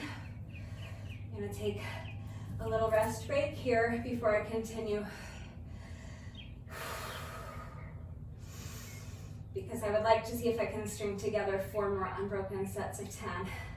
I try not to count out loud because if you're working out along with the video but you're not right in sync with me, I don't want to mess up your count.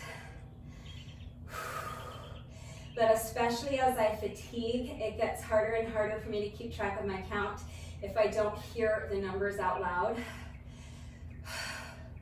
I'll do my best to count silently. If I have to say the numbers out loud, I'll try to say them very, very softly. All right. When you're ready, let's go for another unbroken set of 10, if we can. Here we go.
So that was 20 for me. Just taking another minute or so until I feel that I have regained enough strength that I can start my next set of 10. It's getting harder to complete unbroken sets of 10, so I'm gonna give myself at least a good minute to recover so that I can increase my chances of getting through all 10 without having to stop.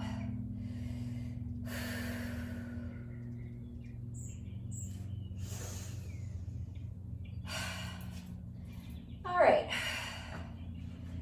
So when you're ready, let's go ahead and see if we can do another 10 unbroken.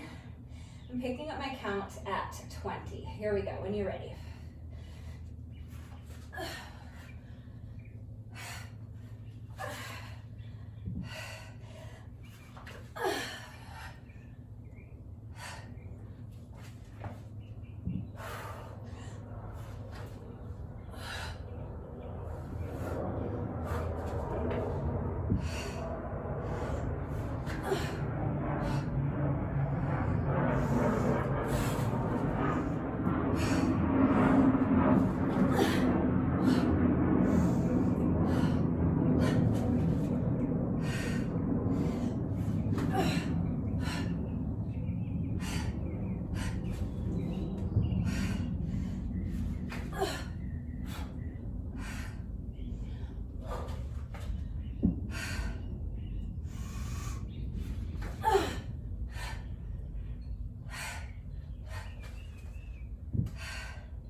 so that was 30 for me. I have to do 2 more sets of 10. It is getting hard to do unbroken sets of 10. I'm going slower during the set, and I'm having to take a longer rest break in between sets, but I am still able to do the set unbroken, so I'm going to see if I have another unbroken set of 10 in me. Wish me luck. So if you need to rest longer, pause the video and come back when you're ready to start on your next set of 10. I am picking up my count at 30. When you're ready, here we go.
So that was rep number 40 for me, which means that I have completed 90 reps of this exercise all day, which makes me feel a lot better than just being on rep number 40. Kind of re-energizes me, makes me feel stronger than I would otherwise. So I don't know about you, but I'm going to be picking up my count at 90, and we are going to finish strong. We're going to close out this exercise with our final 10 reps. So picking up my count at 90, here we go.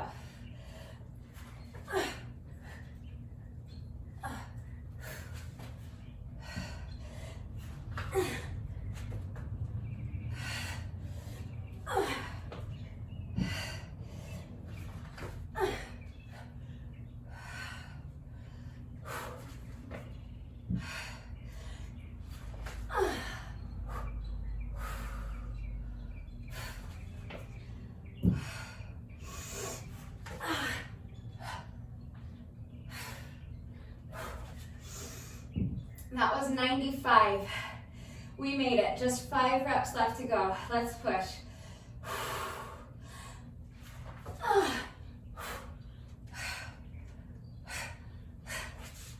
96.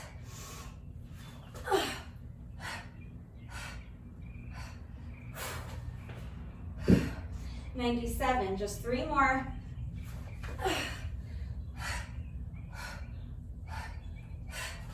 That's 98, just 2 more, let's push, we got this. That's 99, last one.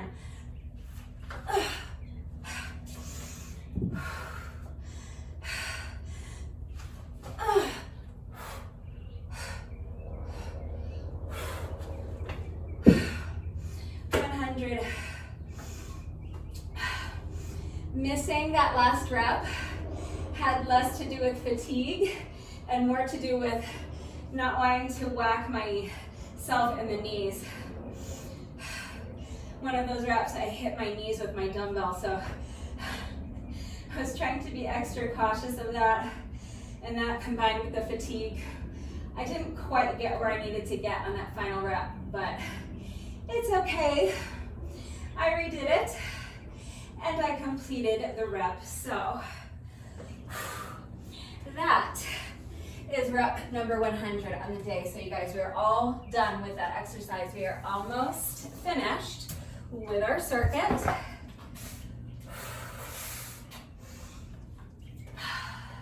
We just passed the 90-minute mark. So if I stayed exactly on the same pace as I did in round 1, we'd be looking at about, what, an hour 40 minutes. So my goal was to keep this as close to 90 minutes as possible. We're already past 90 minutes. The jump rope section is going to take me at least another 10. So that puts us at an hour 40. So it all depends on how quickly we can get our squat exercise done. Just remember not to race through at the expense of your form. Yes, I want to keep this as close to an hour 40 as possible now so that I stay close to the pace that I set in round 1, but yeah. I don't want to sacrifice my form for speed. So I don't want to just race through the exercise and get sloppy just for the sake of going fast. I don't want to get hurt, so I need to make sure I'm minding my form. So prioritize your proper form above all else, but let's go ahead and get into this final exercise as quickly as possible so that we can keep the workout as close to an hour 40 as possible. That'll mean we maintained about the same pace for round 2 as we did for round 1. So just do your best. Shoulders back and down, away from the ears. So tuck the shoulder blades into the back pocket. Make sure that chest is lifted nice and high. Tighten up your abs. Remember, someone's about to punch you in the stomach as hard as they can. You're bracing for that impact. You're pushing your booty back like you're trying to touch the wall behind you with your booty, and at the same time, you're trying to touch the wall in front of you with your chest, so that spine is nice and elongated, keeping your back flat, keeping the weight in your heels as you sink down into that squat. Remember, you should be able to pick up your toes. All right, so when you're ready, here we go. Squat, pick up the weight. Clean the dumbbell or dumbbell snatch. Overhead press with an oblique twist. Bring the weight back down with control. Set it back down and let go. That's one. Alternating sides. So now other hand. Squat down. Snatch. Overhead press with an oblique twist. Set the dumbbell down. That's 2. Let's do another 8 and then we'll take a short little rest break. Do your best.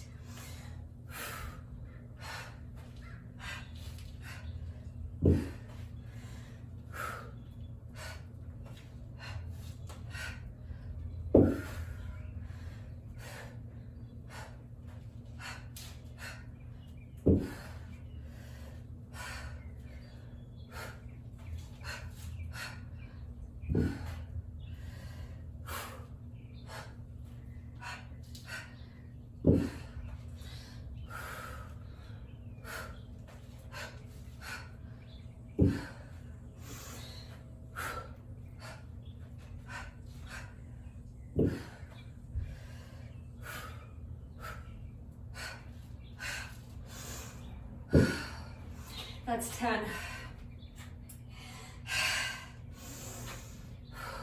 This is my weaker side, and I feel like every single rep on that side, I messed up. I did something wrong. My coordination was off.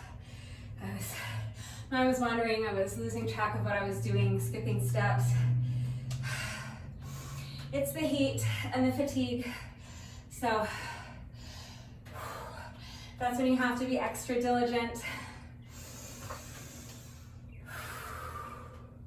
Really do your best to focus on the movement so that you're not making mistakes and getting sloppy, because that's when you're increasing your risk of injury. I don't want to get hurt. I don't want anyone else getting hurt, so I know it's hard. We've been at it for over 90 minutes. It's hot out here for me. I'm fatigued. My brain's a little fried, but we have to do our best to just maintain focus. We've completed our first 10 reps. Let's go for another 10. We have to do just 4 more little sets of 10 to complete this exercise. So when you're ready, here we go. Really focus on the movement. I'm talking to myself really, but you too. Focus on the movement. When you're ready, here we go.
So that was 20 for me.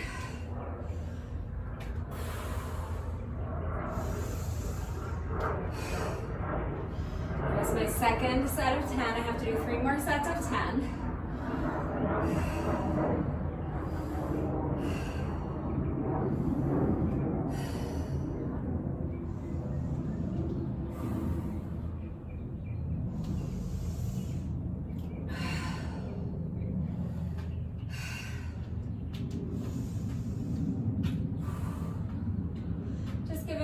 A good 45 seconds or longer to rest. All right, when you're ready, let's see if we have another unbroken set of 10 in us. Do your best. So I'm picking up my count at 20. When you're ready, here we go.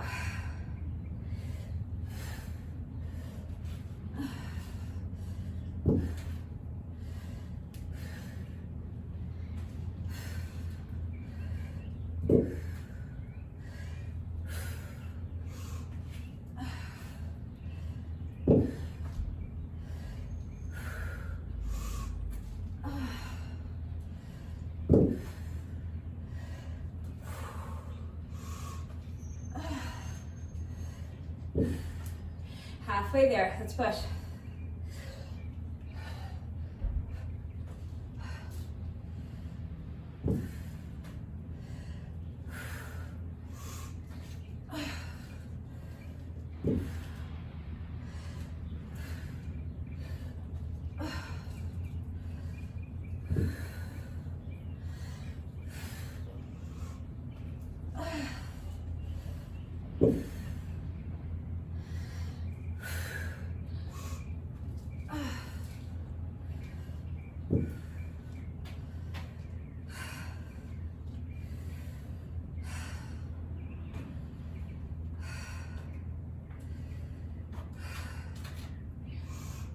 I think that was 30 for me. It was at least 30. There's a small chance it might have been 40, but I think it was 30. I know it was at least 30, so I'm gonna call that 30. I'm gonna say I have to do 2 more sets of 10. So we are getting there.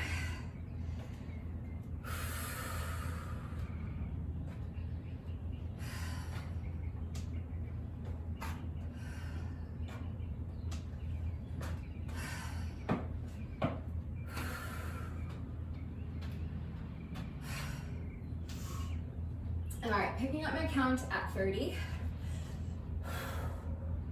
When you're ready, here we go.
That was 10.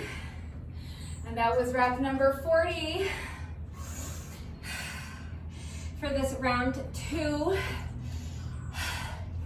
So when you add that to the 50 reps of this exercise that we did in round 1, that means that we have completed a total of 90 reps all day.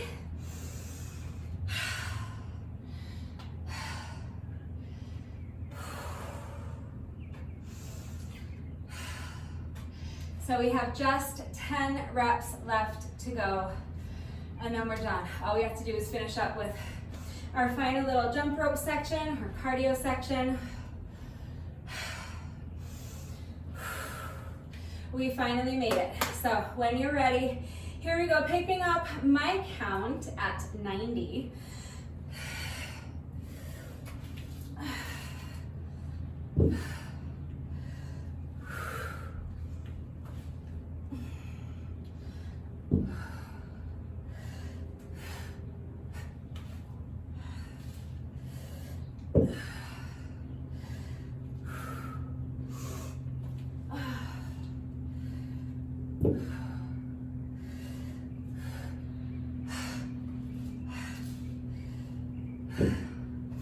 That's 95. Just 5 reps left. Let's push, finish strong.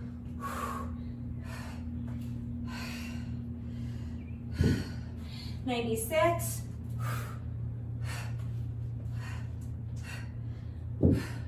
97.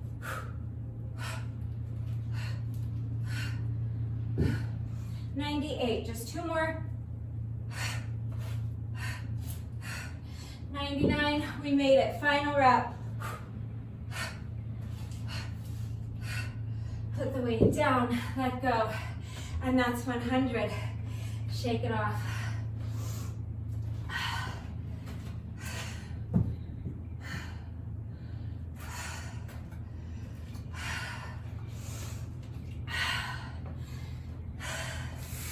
All right, we did it. That's round 2.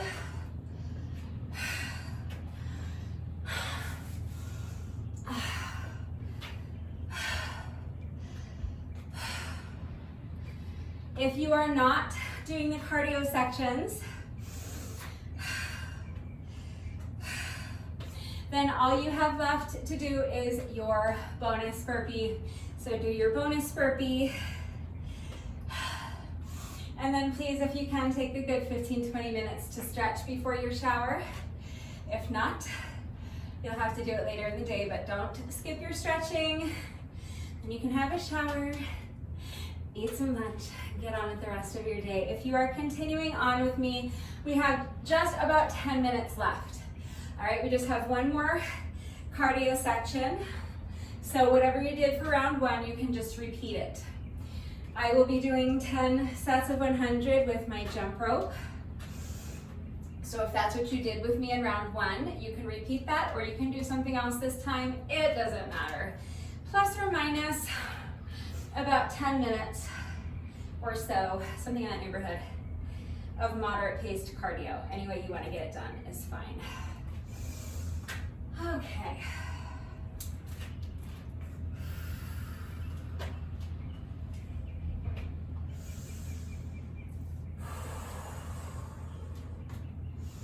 I'm at 1 hour and 44 minutes. So it's gonna end up taking us closer to 2 hours and 90 minutes, but that's okay, we're gonna get it done. If you need a longer rest break before we start our cardio section, so that you can towel off and have another sip of water or sports drink, by all means, pause the video and just come back when you're ready.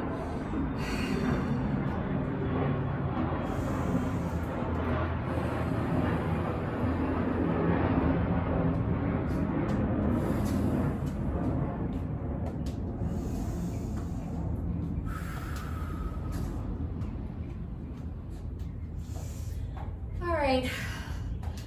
My quads are a little bit jelly, so hopefully I'm able to get my feet up and over the rope. I'm gonna do my best. Remember that your best is always good enough, so let your best be good enough. When you're ready, here we go. 10 sets of 100.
My next door neighbor got a new puppy. He's so cute. So sweet. He's like a German Shepherd, I think husky, and then maybe like cattle dog mix. So smart. He's gonna be a handful. So cute. One brown eye, one blue eye. Sweetest thing. All right, I know it's getting hard. My heart rate is up to 170 and we've been at it for almost 2 hours. So I know it's hard, but we have just 5 sets left to go. So let's stop talking about my adorable new next door neighbor and finish up these final 5 sets of jump rope. Here we go.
So that was set number 9 for me. I have just one more set left to go, but right at the end of that last set, I tripped over my jump rope I tripped on rep like literally like 98 or 99, I think. So I'm just gonna add a few extra reps to this set to make up for it. So this final set, I'll count to like, I'll do like 110. Hopefully I can get through it without tripping. But this is our final set regardless. Here we go, when you're ready.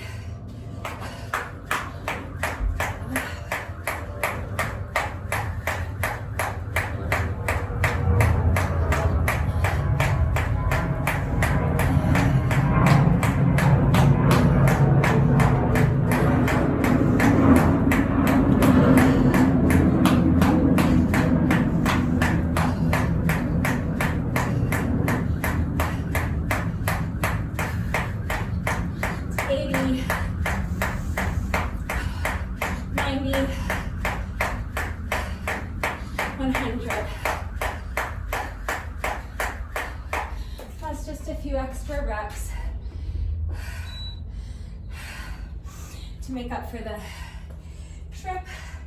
Last round, that is round 10 of 10. And that's part 2. Took me 55 minutes and 58 seconds. So definitely longer than I wanted it to.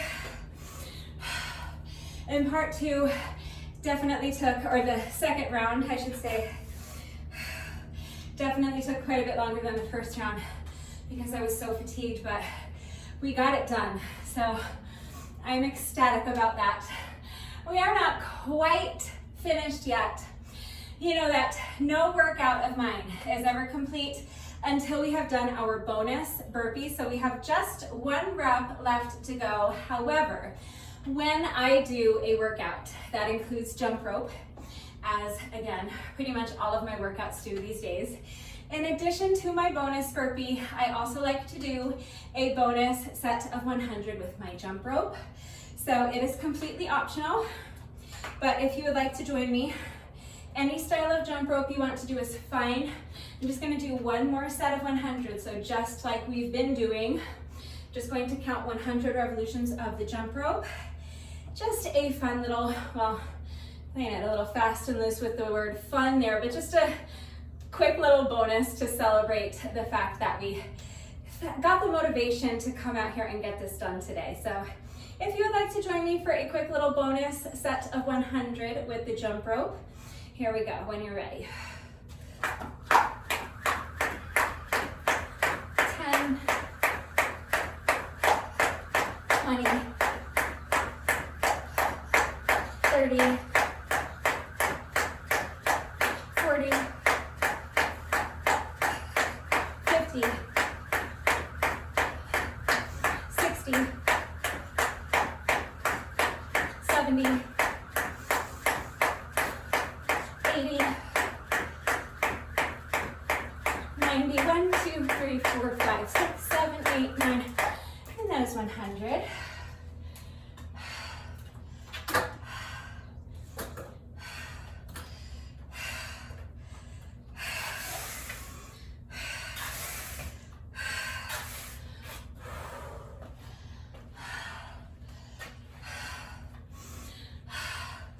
So that's our little jump rope bonus. Now for the final exclamation point at the end of the workout.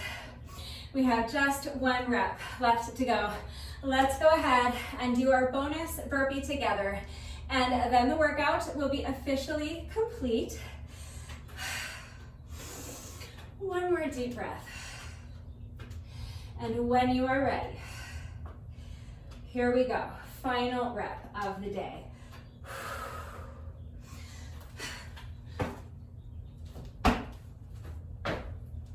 All right, with that, the workout is now officially complete, but it is Monday, so that means that it is time for another Monday McFlurry mobility challenge. I found another mobility challenge on Instagram. I'm going to attempt it right now, and if I am able to successfully complete this mobility challenge, everybody wins a free McFlurry. All right, so if you would like to try this one with me, definitely go ahead and grab your exercise mat or your yoga mat. I'm watching the reel right now, so I'm gonna show you what I'm looking at. We'll watch it a few times together. All right, so here we go. She is starting down in a deep squat position, and now she's leaning forward and tapping her knees down on the mat in front of her, returning to her squat position. Now she's gonna add one move to it. So she's leaning back on her booty, tap the knees down, and then back on the booty, lift the legs and touch the toes. So now she's gonna do that, tap the knees down, touch the toes, and now she's adding a crow pose. One more time. Touching the toes, and then crow. She's gonna do one more. Okay, so back onto the booty, straighten the legs, bring them up in front of you, touch the toes, and then into your crow pose. So let's watch it one more time. So basically, there are 3 components.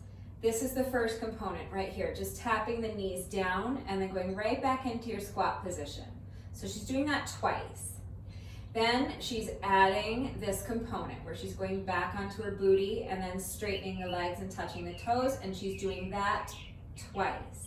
Now we're gonna add on again. So tap the knees, back onto the booty, straighten the legs, touch the toes, and now she's adding a crow pose. But then she's gonna do that twice more, but she's not doing the little knee tap forward again. She's eliminating that and just doing the second 2 components. So she's not leaning forward and tapping the knees down. She's just going straight into that straight leg toe touch and then into her crow pose. And that's it, that's the challenge. So this is another one that I know, I used to do yoga a very long time ago. I don't even recall if I have ever done crow pose, like ever in my life.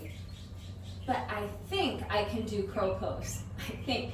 Because I do remember that I was able to do like headstands and stuff, and I know that I'm strong enough in my upper body, like I know I can do push-ups and I can do pull-ups. I believe I can do crow pose. My balance is pretty good, so I may or may not be able to do crow pose, but I think I can.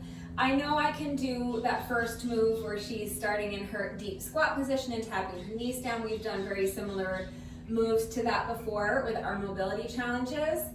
And I know I can touch my toes the way she is, but the transition is going to be a little tricky for me. So I'm probably going to have trouble kind of adjusting my weight back and forth. I think that's where I'm going to run into trouble. I think I can do all 3 components, but transitioning between them and stringing them together so that it's one fluid motion is going to be tricky for me. But remember that with our Monday McFlurry mobility challenges, we use warped wall rules, okay? So if you watch American Ninja Warrior, I love American Ninja Warrior, oh my God, it's so weird, I'm like so obsessed with it.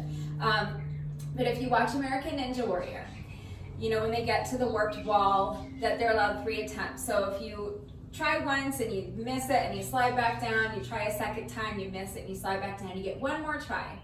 If you miss it a 3rd time, that's a fail. You did not complete the obstacle, but as long as you are able to successfully get to the top by that 3rd chance, that 3rd try, that is a win. That means you have successfully completed the warped wall. So I always say warped wall rules because sometimes these movements are just foreign to me and it takes me a minute to kind of understand for my body to really understand what I'm asking it to do. So if I fail on my first attempt, don't panic. We still might get free ice cream because I get 2 more chances. So we're going to try it 3 times. And if you don't get it the first time, that's fine. Just take a breath, shake it off, regroup. You're gonna try it again, and then if you don't get it the second time, we get 1 final attempt. As long as I'm successful within those 3 attempts, everybody wins a free McFlurry. So now we've seen the movement. If you're ready to go ahead and try your hand at this, wish me luck, because I'm not feeling very confident, but I'm gonna do my best. So let's give it a shot and see what happens. All right, I'm a little bit nervous, just being honest. I really don't know if I'm gonna be able to do this one. But let's go ahead and come down onto the mat. So I'm gonna start kind of towards the front of my mat. All right, so the first thing she was doing was starting in this deep squat position, and she was just leaning forward, tapping her knees on the mat, and then returning to her squat position. And she did that twice. So lean forward, tap the knees, and come back. Now, here is where it gets a little tricky because right now my weight, I'm gonna just have to kind of figure out how to shift my weight. So from here, she was going all the way back down onto her booty and then straightening her legs and bringing the toes up in front of her. So let's give that a try from this position. So back onto the booty, straighten the legs and touch the toes, and then back up into the squat position. All right, not too bad. So let's go ahead and do that a second time because she was doing each thing twice. So see if we can get it to flow a little better. Tap the knees, and then let's see if we can go right into our little booty touchdown. All right, so far so good.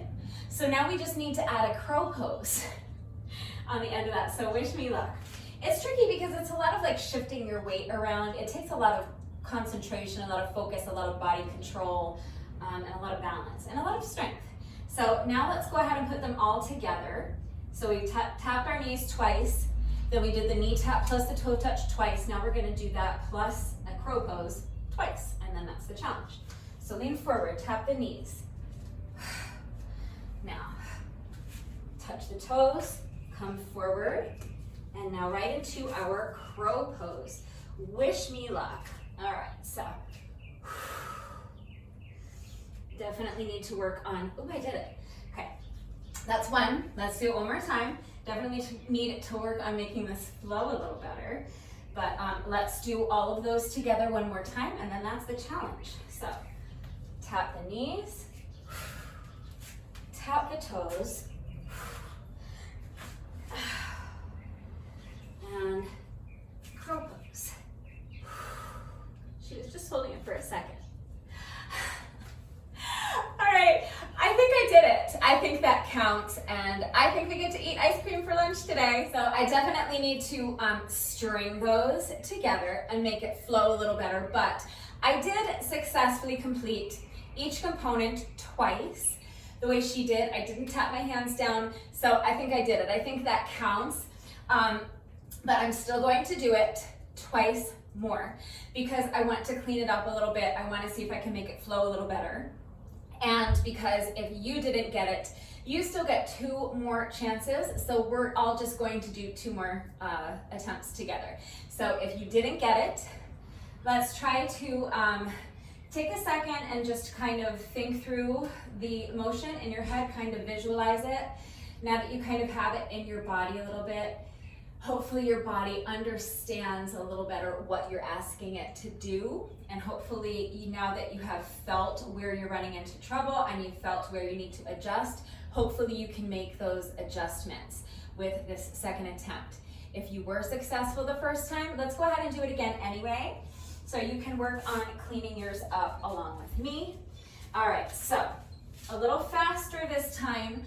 We've watched the reel together a couple times and we've done it once. So now let's work on picking up the pace a little bit and seeing if we can get it to flow. So when you are ready, starting in this deep squat position. So lean forward, tap the knees, return to your squat position. Repeat that. Now we're gonna add on the toe touch. So tap the knees, now come all the way back down onto your booty, straighten the legs, touch the toes, throw your weight forward again and end up back in your squat position. Now repeat that, tap the knees, straighten the legs, tap the toes. Now we're going to add on our crow pose. So twice through with crow pose added, tap the knees, straighten the legs and tap the toes. Now come forward, lift the feet, crow pose. And repeat one more time. Tap the knees, touch the toes, and crow pose. All right, we did it. That's the challenge. Free McFlurries all around. So for me, that second attempt was much cleaner. I'm starting to get the hang of it. So hopefully you were able to successfully complete this challenge on that second attempt, but if not, we're going to do it just one more time.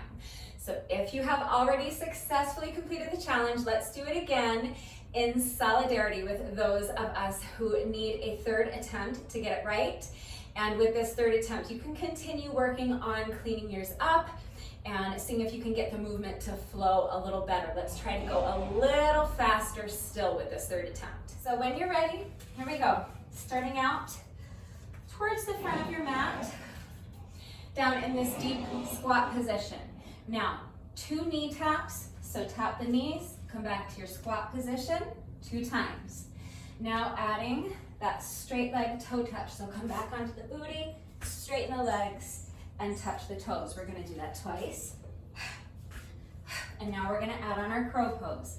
So tap the knees, tap the toes, bring your weight forward, and come up into your crow pose. One more time. Tap the knees, touch the toes, and finish with a crow pose. And that's it, we did it. Honestly, that went a lot better than I was expecting. I was a little nervous for this one because it's something a little different for sure, but I really didn't know if I was going to be able to do it. So the fact that I was able to get it done was a very pleasant surprise, and I actually thought this one was kind of fun because it was something a little bit different than from what we normally do. So I hope you enjoyed it as well, and hopefully you were successful.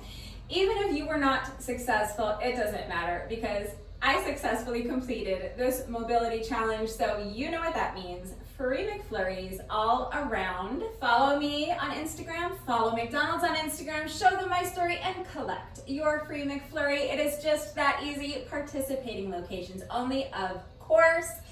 If you did this mobility challenge with me today, let me know how you did with it. Let me know if you were successful.